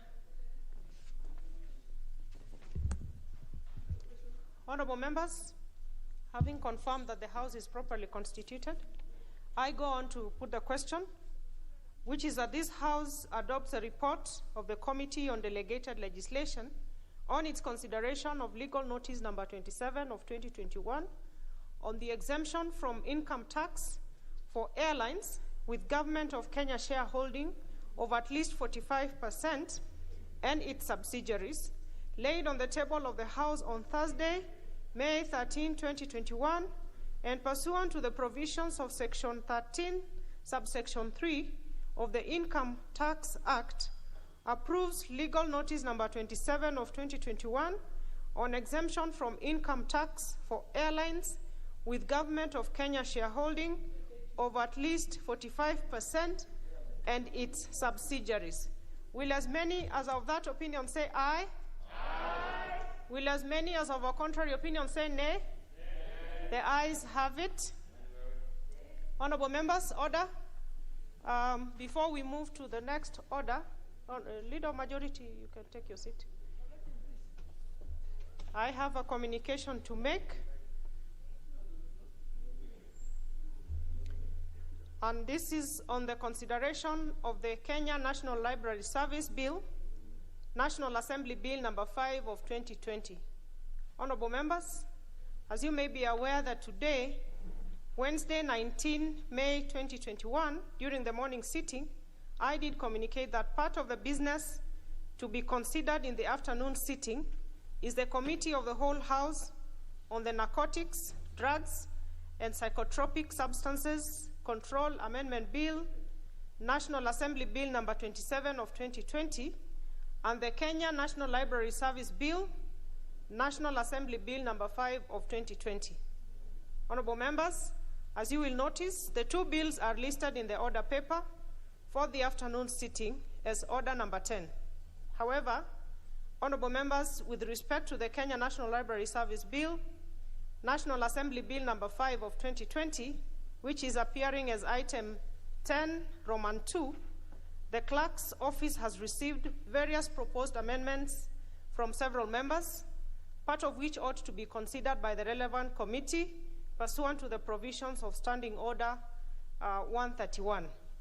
In this regard, honorable members, I hereby invoke the provisions of Standing Order 131 regarding harmonization of proposed amendments to a bill and refer the amendments proposed by the Honorable Millie Odhiambo Mabona, MP, and those proposed by the Honorable Dr. Patrick Musimba, MP, to the Departmental Committee on Sports, Culture and Tourism for consideration and harmonization.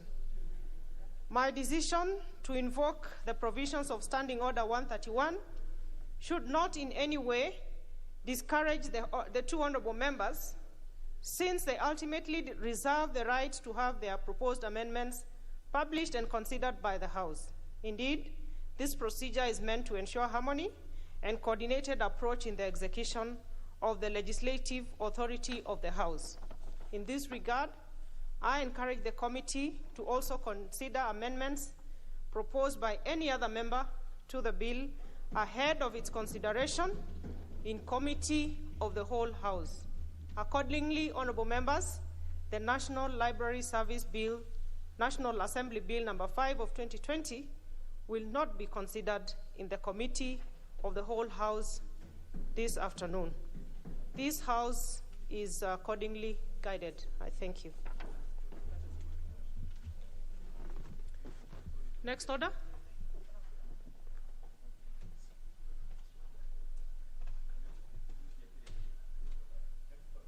Order, members. Order, members. Take your seats. Thank you. Take your seats, honorable members.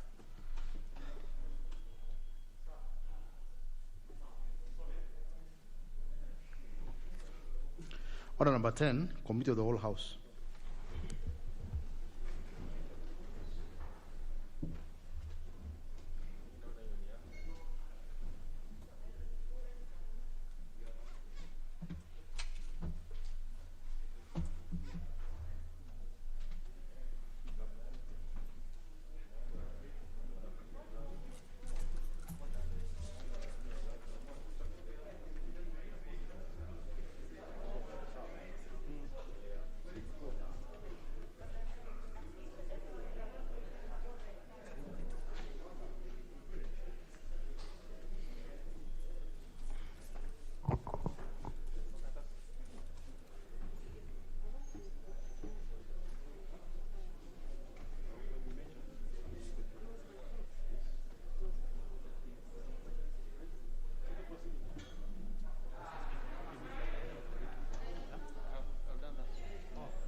Honorable members, we are now in the Committee of the Whole House.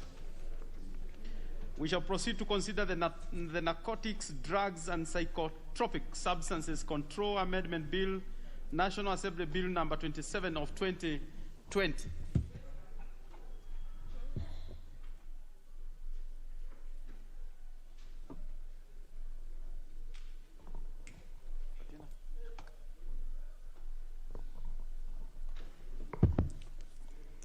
Clause 3. Honorable members, I propose a question that Clause 3 be part of the bill. We have an amendment by the committee, the chairperson. There is an amendment by the chairperson and also Honorable Esther Passaris. We shall start with that of the chairperson. Honorable Mwadi should be. Thank you, Honorable Chair. Honorable Chair, I beg to move that Clause 3 be amended as per the order paper. And the justification for that is that there was need to simplify the categories of the grams. This would enable implementers fully comprehend who is to be charged under the penalty for possession and what entails possession. Further, there was need to introduce a rehabilitation program as and when the court deems necessary.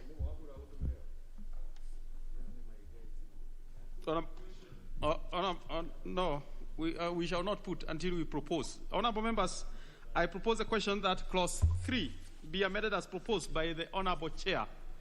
Yes, Honorable Miri. Thank you, Chair. Chair, I support the proposal by the committee because, Chair, I was actually worried that we are criminalizing the users when the people we should be targeting are actually the people who trade, the dealers actually. We should be punishing dealers. But I also thank the committee for going even further and looking into treatment and rehabilitation because this is a very, very big problem that is affecting our communities. That was my only concern with this one. Otherwise, all the other serious sentences, even if you leave them that way, I am very happy. Let them go for life. Let them be given fines of 1 billion because they're actually killing our children. We shall have, let's have two other members speak to this, then we make progress.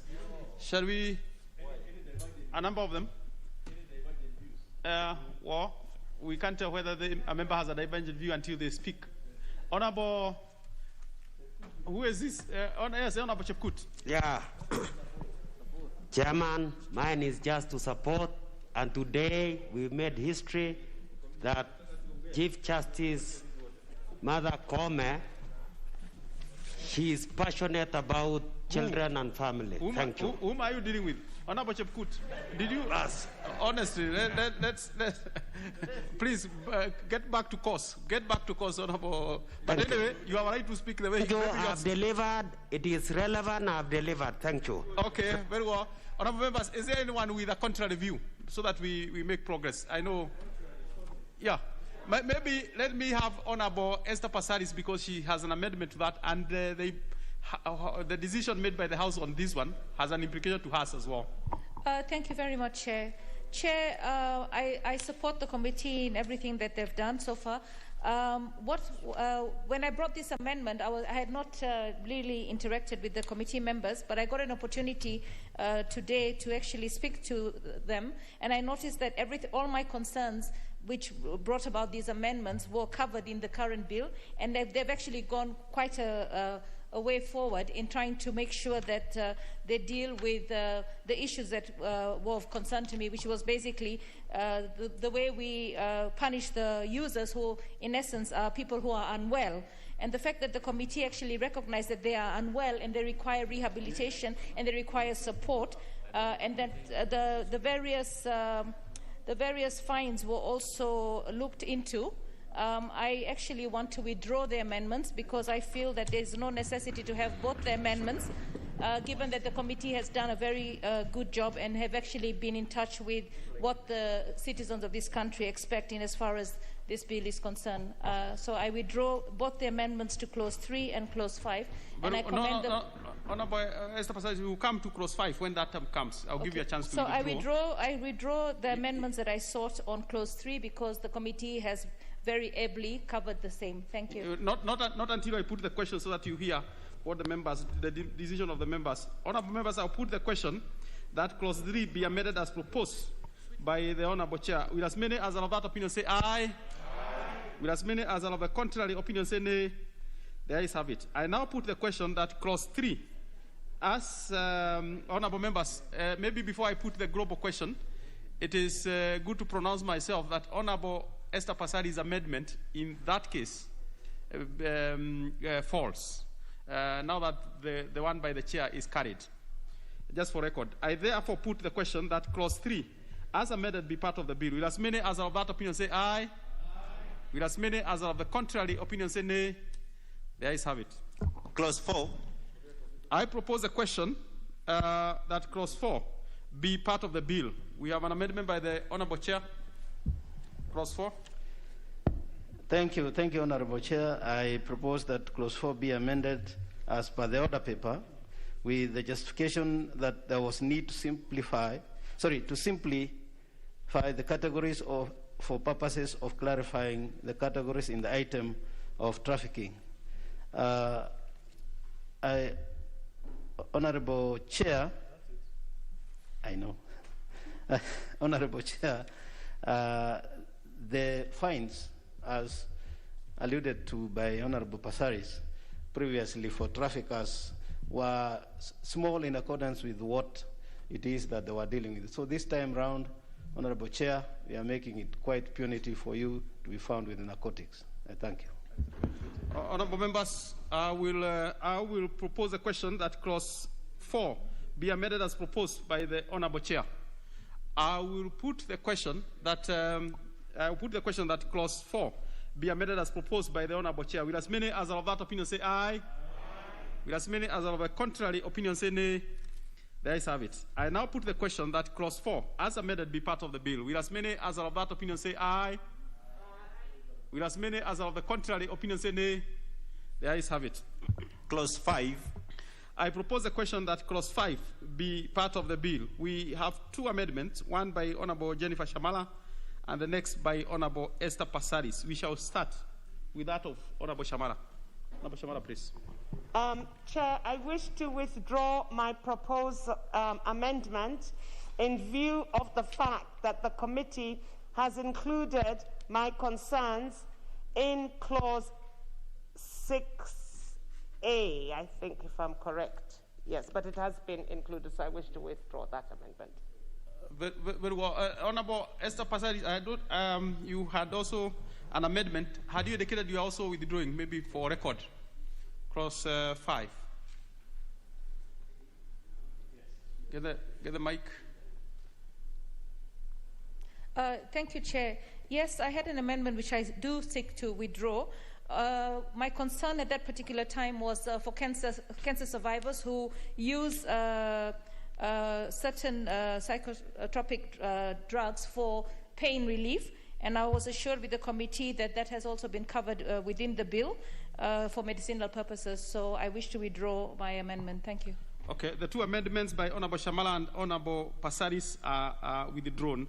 I therefore put the question that clause 5 be part of the bill. Will as many as are of that opinion say aye? Aye. Will as many as are of a contrary opinion say nay? There is have it. Clause 6.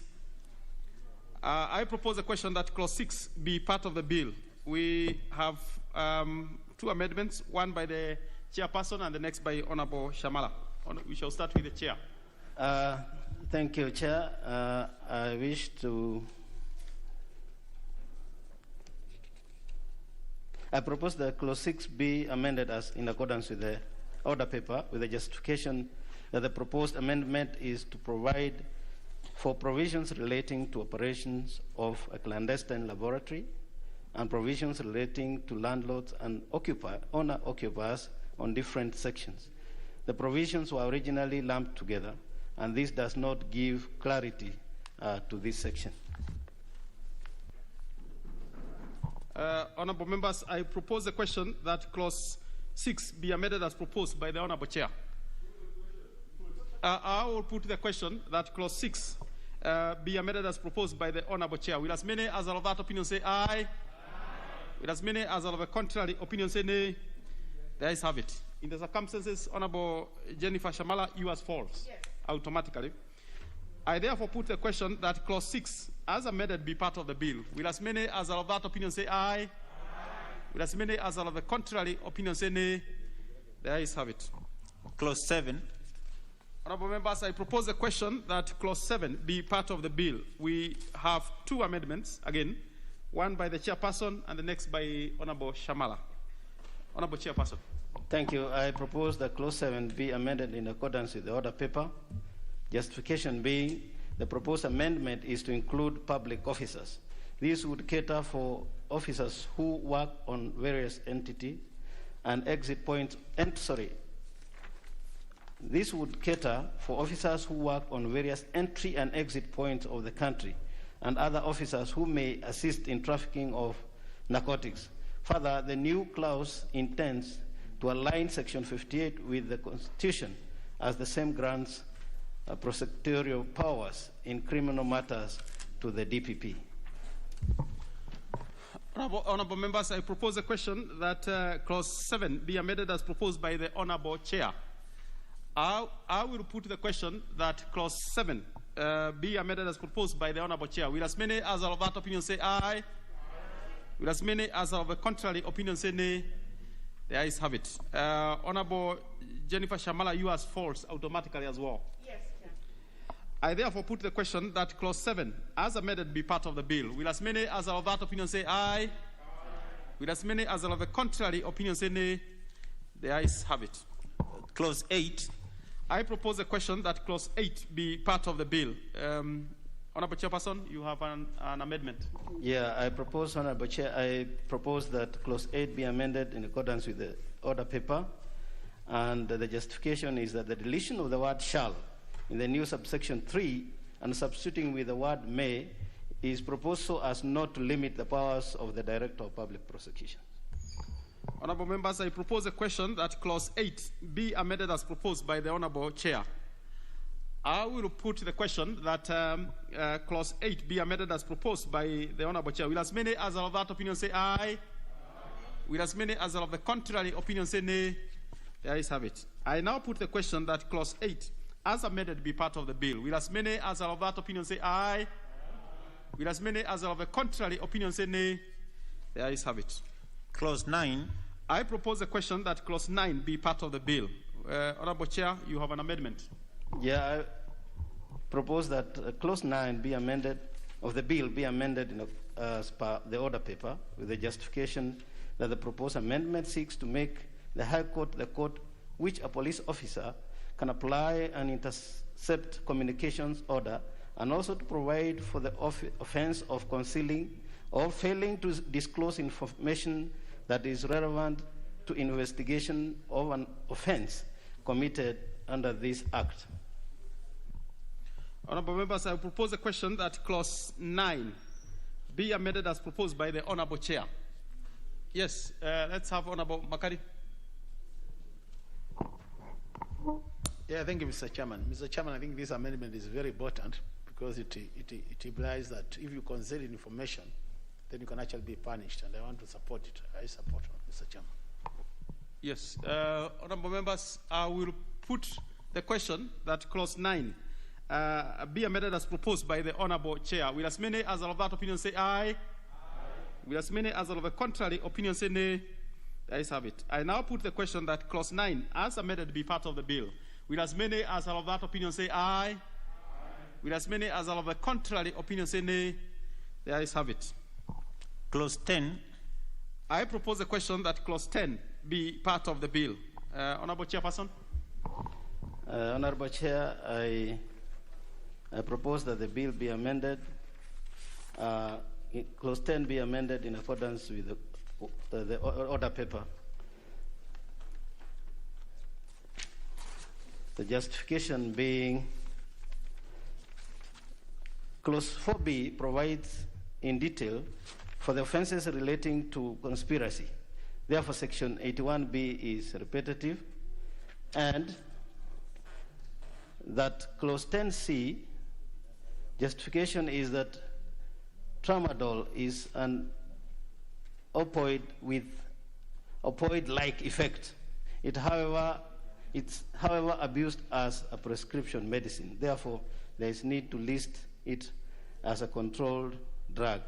And finally, Honorable Chair, Clause 10D, the justification being that at high doses, ketamine produces dissociate state with visual and auditory hallucinations. There is increase in recreational use, which has prompted for the drug to be listed as controlled substance. Honorable Chairperson, you're using very not so easy. I know you are a person of higher standards of education, but look, it's good to break down some of these terms. But I can tell the members are actually appreciating and understanding what you're saying. But anyway, that aside, honorable members, I propose a question that Clause 10 be amended as proposed by the Honorable Chairperson. I put the question that Clause 10 be amended as proposed by the Honorable Chairperson. Will as many as are of that opinion say aye? Aye. Will as many as are of the contrary opinion say nay? The ayes have it. I now put the question that Clause 10 as amended be part of the bill. Will as many as are of that opinion say aye? Aye. Will as many as are of the contrary opinion say nay? The ayes have it. Clause 11. I propose a question that Clause 11 be part of the bill. We have an amendment by Honorable Jennifer Shamala. Chair, I wish to drop this amendment in view of the fact, as the Chair just mentioned, the drug tramadol has been taken into consideration and been put into the schedule. Okay. In the circumstances, that is dropped. So in the circumstances, I put the question that Clause 11 be part of the bill. Will as many as are of that opinion say aye? Aye. Will as many as are of the contrary opinion say nay? The ayes have it.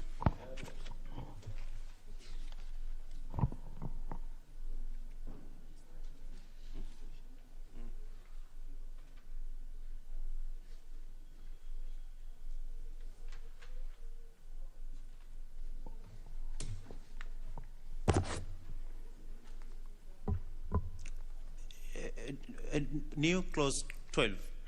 Honorable members, we have new clauses, particularly new Clause 12 by Honorable Jennifer Shamala.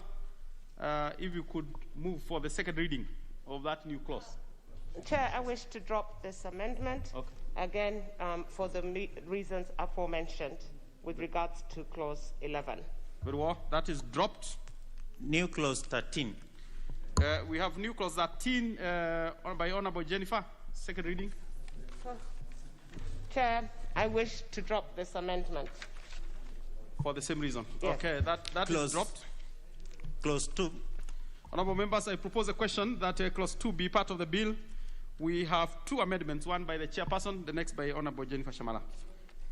Honorable Chair, I propose that clause 2 be amended in accordance with the order paper, justification thereof being that the proposed new definitions are essential in the interpretation of terms as used in the Act. For example, the definition of the term Cabinet Secretary is necessary as there is need to task the Cabinet Secretary for Interior to implement the Act. The new subsection 2 is to provide for the use of the term Cabinet Secretary to be synonymous with the term Minister, in quotes, as used in the Act. Honorable members, I propose a question that clause 2 be amended as proposed by the Honorable Chairperson. I put the question that clause 2 be amended as proposed by the Honorable Chairperson. Will as many as of that opinion say aye? Will as many as of the contrary opinion say nay? The ayes have it. Honorable Jennifer Shamala's amendment automatically falls. Yes. I now put the question that clause 2 as amended be part of the bill. Will as many as of that opinion say aye? Will as many as of the contrary opinion say nay? The ayes have it. Title. I propose a question that the title be the title of the bill. No amendments to it. I therefore put the question that the title be the title of the bill. Will as many as of that opinion say aye? Will as many as of the contrary opinion say nay? The ayes have it. Clause 1. Honorable members, I propose a question that clause 1 be part of the bill. We have no amendment to it. I therefore put the question that clause 1 be part of the bill. Will as many as of that opinion say aye? Will as many as of the contrary opinion say nay? The ayes have it. Honorable members, we are done. We are done with that bill. We therefore have the reporting. Mover.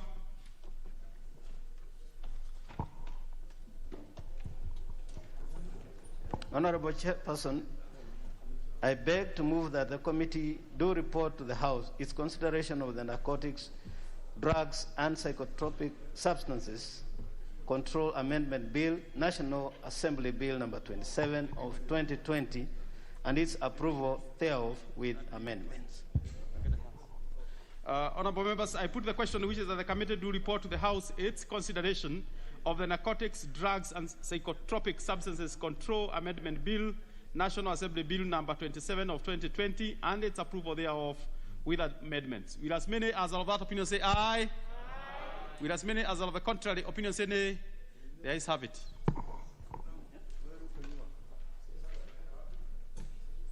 Honorable members, Mr. Speaker.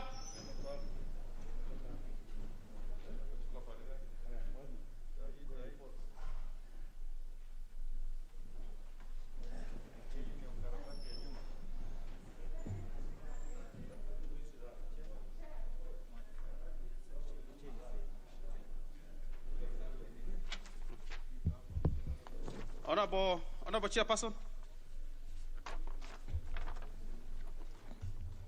Honorable Speaker, I beg to report that the Committee of the Whole House has considered the Narcotics, Drugs, and Psychotropic Substances Control Amendment Bill, National Bill number 27 of 2020, and approved the same with amendments. The mover.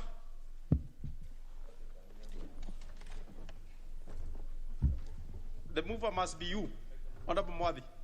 Don't look at the whip. It must be you. I was looking for the second. No. Okay. Honorable Speaker, I beg to move that the House do agree with the committee in the said report. I also request Honorable Kaluma to second the motion for agreement with the report of the Committee of the Whole House. Yes, I thank you, Honorable Speaker. Honorable Speaker, this to me is the happiest day of my life. Honorable Speaker, the drug dealers in the country have only the assent of the President between them and the law. we've had cases, Honorable Speaker, where drug dealers can easily pay the fine, even if you put it at 3 times the value of the drug they are trapped with or they are caught purveying. Now, Honorable Speaker, in addition to paying 3 times the value, they'll also go to imprisonment for life. And Honorable Speaker, for our children around here, there will be now peace. Honorable Speaker, I'm so pleased. I will say more at the 3rd reading. I second. Honorable members, I propose a question which is that the House do agree with the committee in the said report. Honorable members, I put the question which is that the House do agree with the committee in the said report. Honorable members have confirmed that we actually have numbers here and also in the other holding spaces out there where members are. I therefore put the question that which is that the House do agree with the committee in the said report. Will as many as are of that opinion say aye? Aye. Will as many as are of the contrary opinion say nay? The ayes have it. Mover. Could you move for the 3rd reading? Thank you, Honorable Speaker. Honorable Speaker, I beg to move that the Narcotics, Drugs and Psychotropic Substances Control Amendment Bill, National Assembly Bill number 27 of 2020, be now read a 3rd time. And I also request that Honorable Makali Mulu seconds.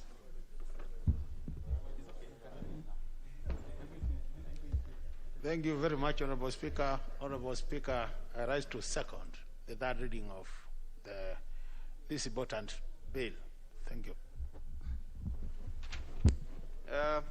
Honorable members, I propose a question which is that the Narcotics, Drugs and Psychotropic Substances Control Amendment Bill, National Assembly Bill number 27 of 2020, be now read at that time.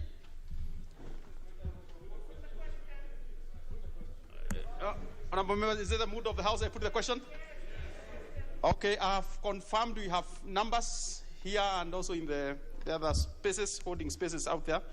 I therefore put the question, which is that the Narcotics, Drugs and Psychotropic Substances Control Amendment Bill, National Assembly Bill number 27 of 2020, be now read at that time. Will as many as are of that opinion say aye? Aye. Will as many as are of the contrary opinion say nay? The ayes have it.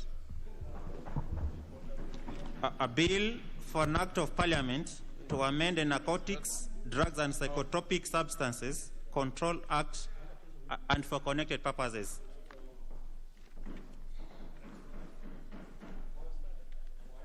Next order. Order number 11, the Public-Private Partnership Bill, National Assembly Bill number 6 of 2021, 2nd reading.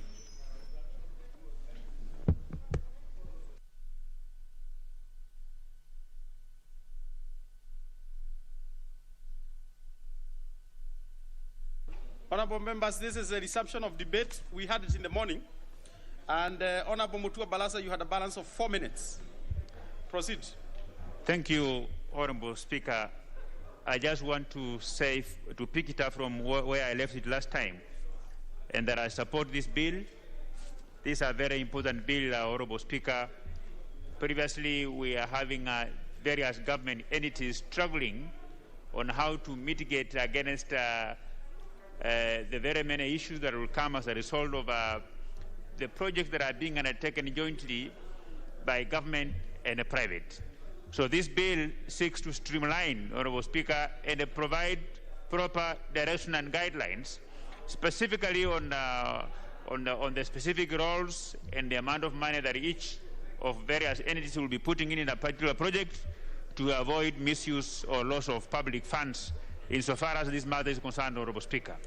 Honorable Speaker, I just want to thank the sponsor of the motion of the bill, that this is a bill whose time has come, and it intends even to attract more private partners coming in to partner with the government, because there exists a framework.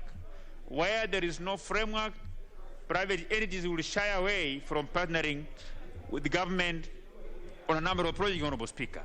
But as I said when I began to support this motion, that I will be bringing in further amendments so that during the committee of the whole House, so that we can improve this bill to be able to herald a new era in terms of development, because when we have a bill that specifies how different entities will relate with the government, insofar as those joint projects are concerned, this will give more confidence to the private entities that are willing to come and invest in this country, Honorable Speaker.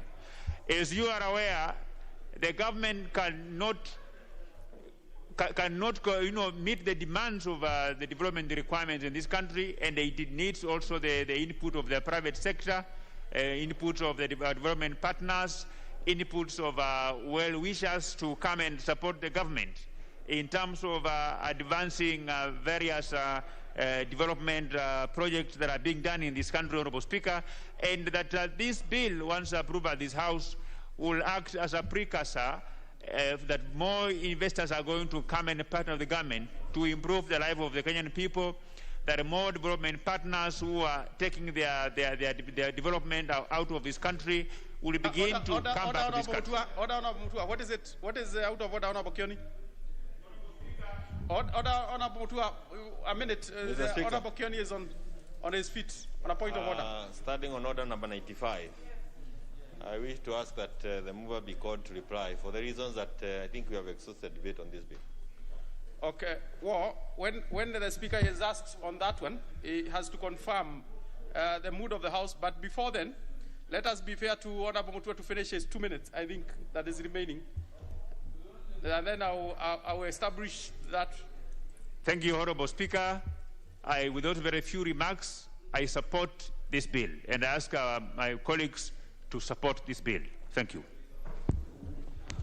Order members, the Honorable Kioni did request that the mover now be called upon to reply. I would like to establish whether that is the mood of the House. Honorable members, I will put the question that the mover now be called to reply. Will as many as are of that opinion say aye? Aye. Will as many as are of the contrary opinion say nay? The ayes have it. Mover.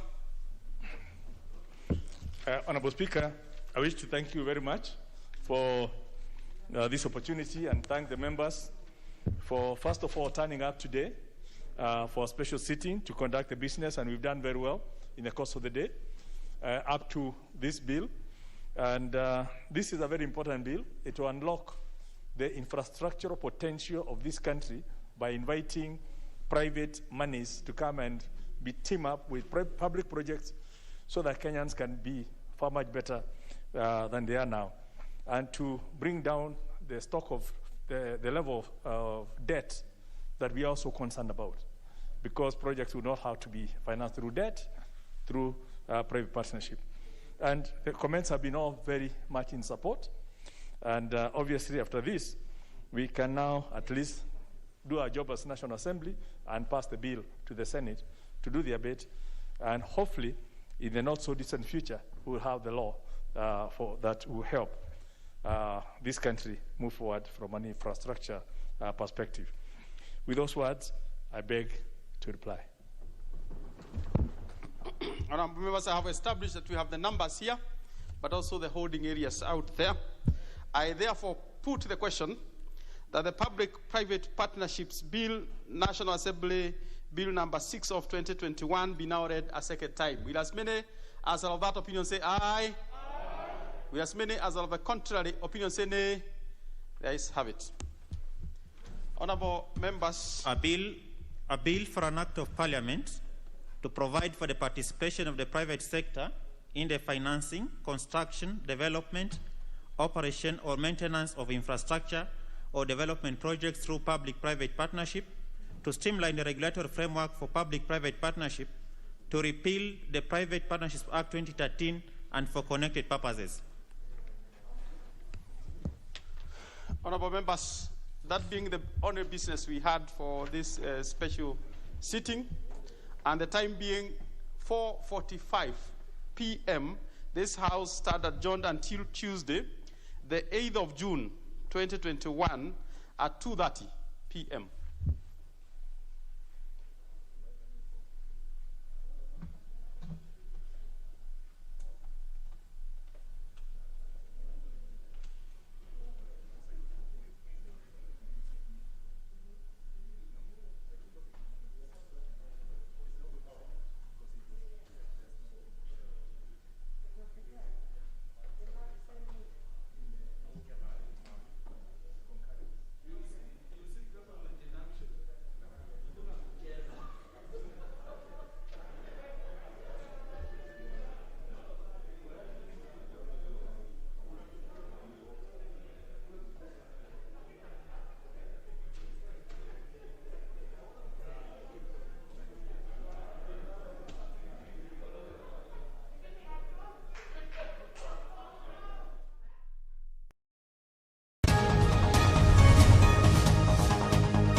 Tonight on KBC Channel 1. You're really gonna take me? Yes, sir. You're afraid to take the bike you broke and fixed, huh?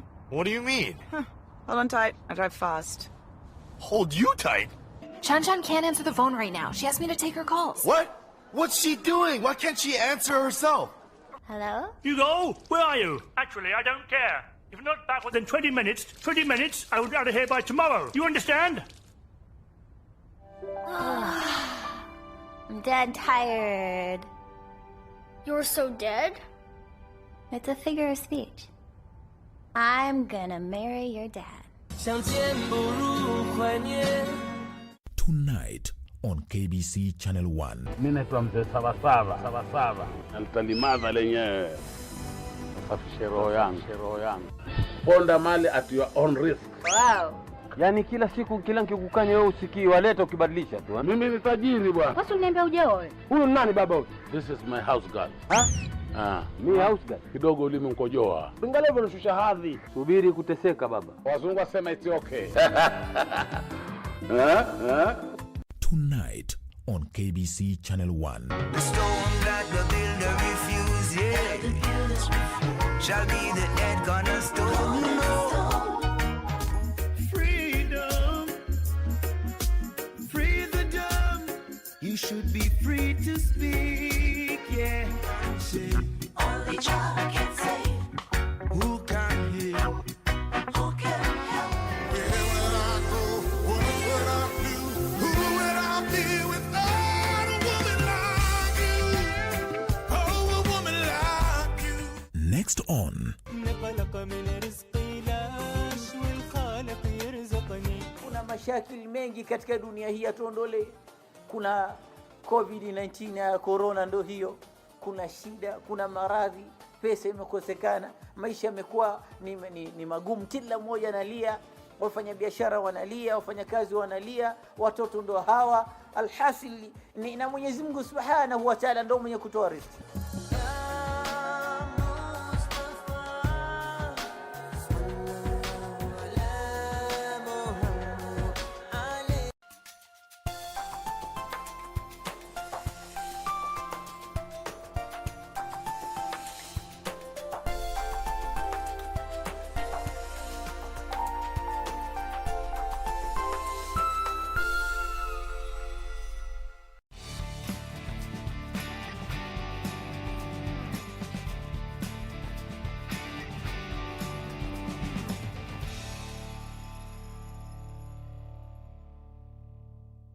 At the end of the day, Tommy Mackinnon and Colin McRae were just 16 seconds apart, but day two's first stage saw the lead change hands.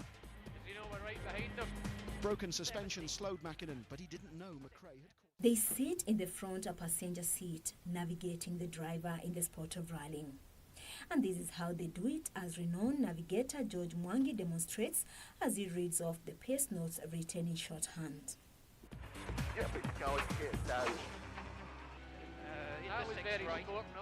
200 Max Brow uphill, 200. Long Max Brow downhill over Max Rocks, 300. Caution fast left over Max Jump, do not cut, 100. I was replicating what the navigator does in the car. You know, you're calling back the notes to the drivers. You know, most people wonder how comes the driver knows what is coming in a route maybe he's never done. But what happens is, before the event, we go out for recce. The organizers give us some tulip diagrams, and out of those tulip notes, we do our pace notes.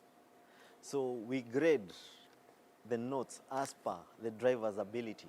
Sounds complicated, and it is, but these are very important instructions to the driver in his bid to finish the rally unscathed. We usually have safety helmets, which have intercoms, so we communicate through the intercom. Also in the car, with the bucket seats and the 5-point seat belts, you're well harnessed, so you don't shake as much. He got the rallying jeans from his dad, John Mwangi, who took a part in the East Africa Rally as a privateer. My dad used to be a rally driver. He used to compete in the late 60s in the East African Safari Rally. So growing up, I mean, that was the only thing that I loved, yeah? because even after I retired, we would always go out to watch events. Also, I had a cousin who used to service safari in the 80s. So when I decided to start rallying, I didn't have the money to own a car. So I thought, since I still want to enjoy the event, why don't I do navigation? It's a cheap way of rallying for me, and I'll still be in the sport. And after I started, I got hooked. I never thought about driving. Yeah, I've enjoyed it. I've had the chance of sitting in with top drivers in good cars. So I've loved it. You know, for them, they were privateers. Events were, you know, they were expensive. They didn't have the money. Well, they retired, but they tried what they could. He got a chance to build on his skills in the training rallies before he joined the big boys with his first Kenya National Rally Championship being the Guru Nanak Rally. My first event was in 1992. It was a training rally. It was actually just after the safari of 1992. And that's when I hooked up with George Muhindi. And in our interaction, I told him that I really wanted to get into navigation, and he gave me the chance. So the first event that we did with him was a training rally within Nairobi. You know, they were like the beginners rallies, so to speak, yeah? Short events, you know, with minimal expenses to encourage drivers. So that was my very first event. We came forth, yeah, in a Colt Lancer, and I was very excited. On the eve of the event, I couldn't sleep, you know, that excitement.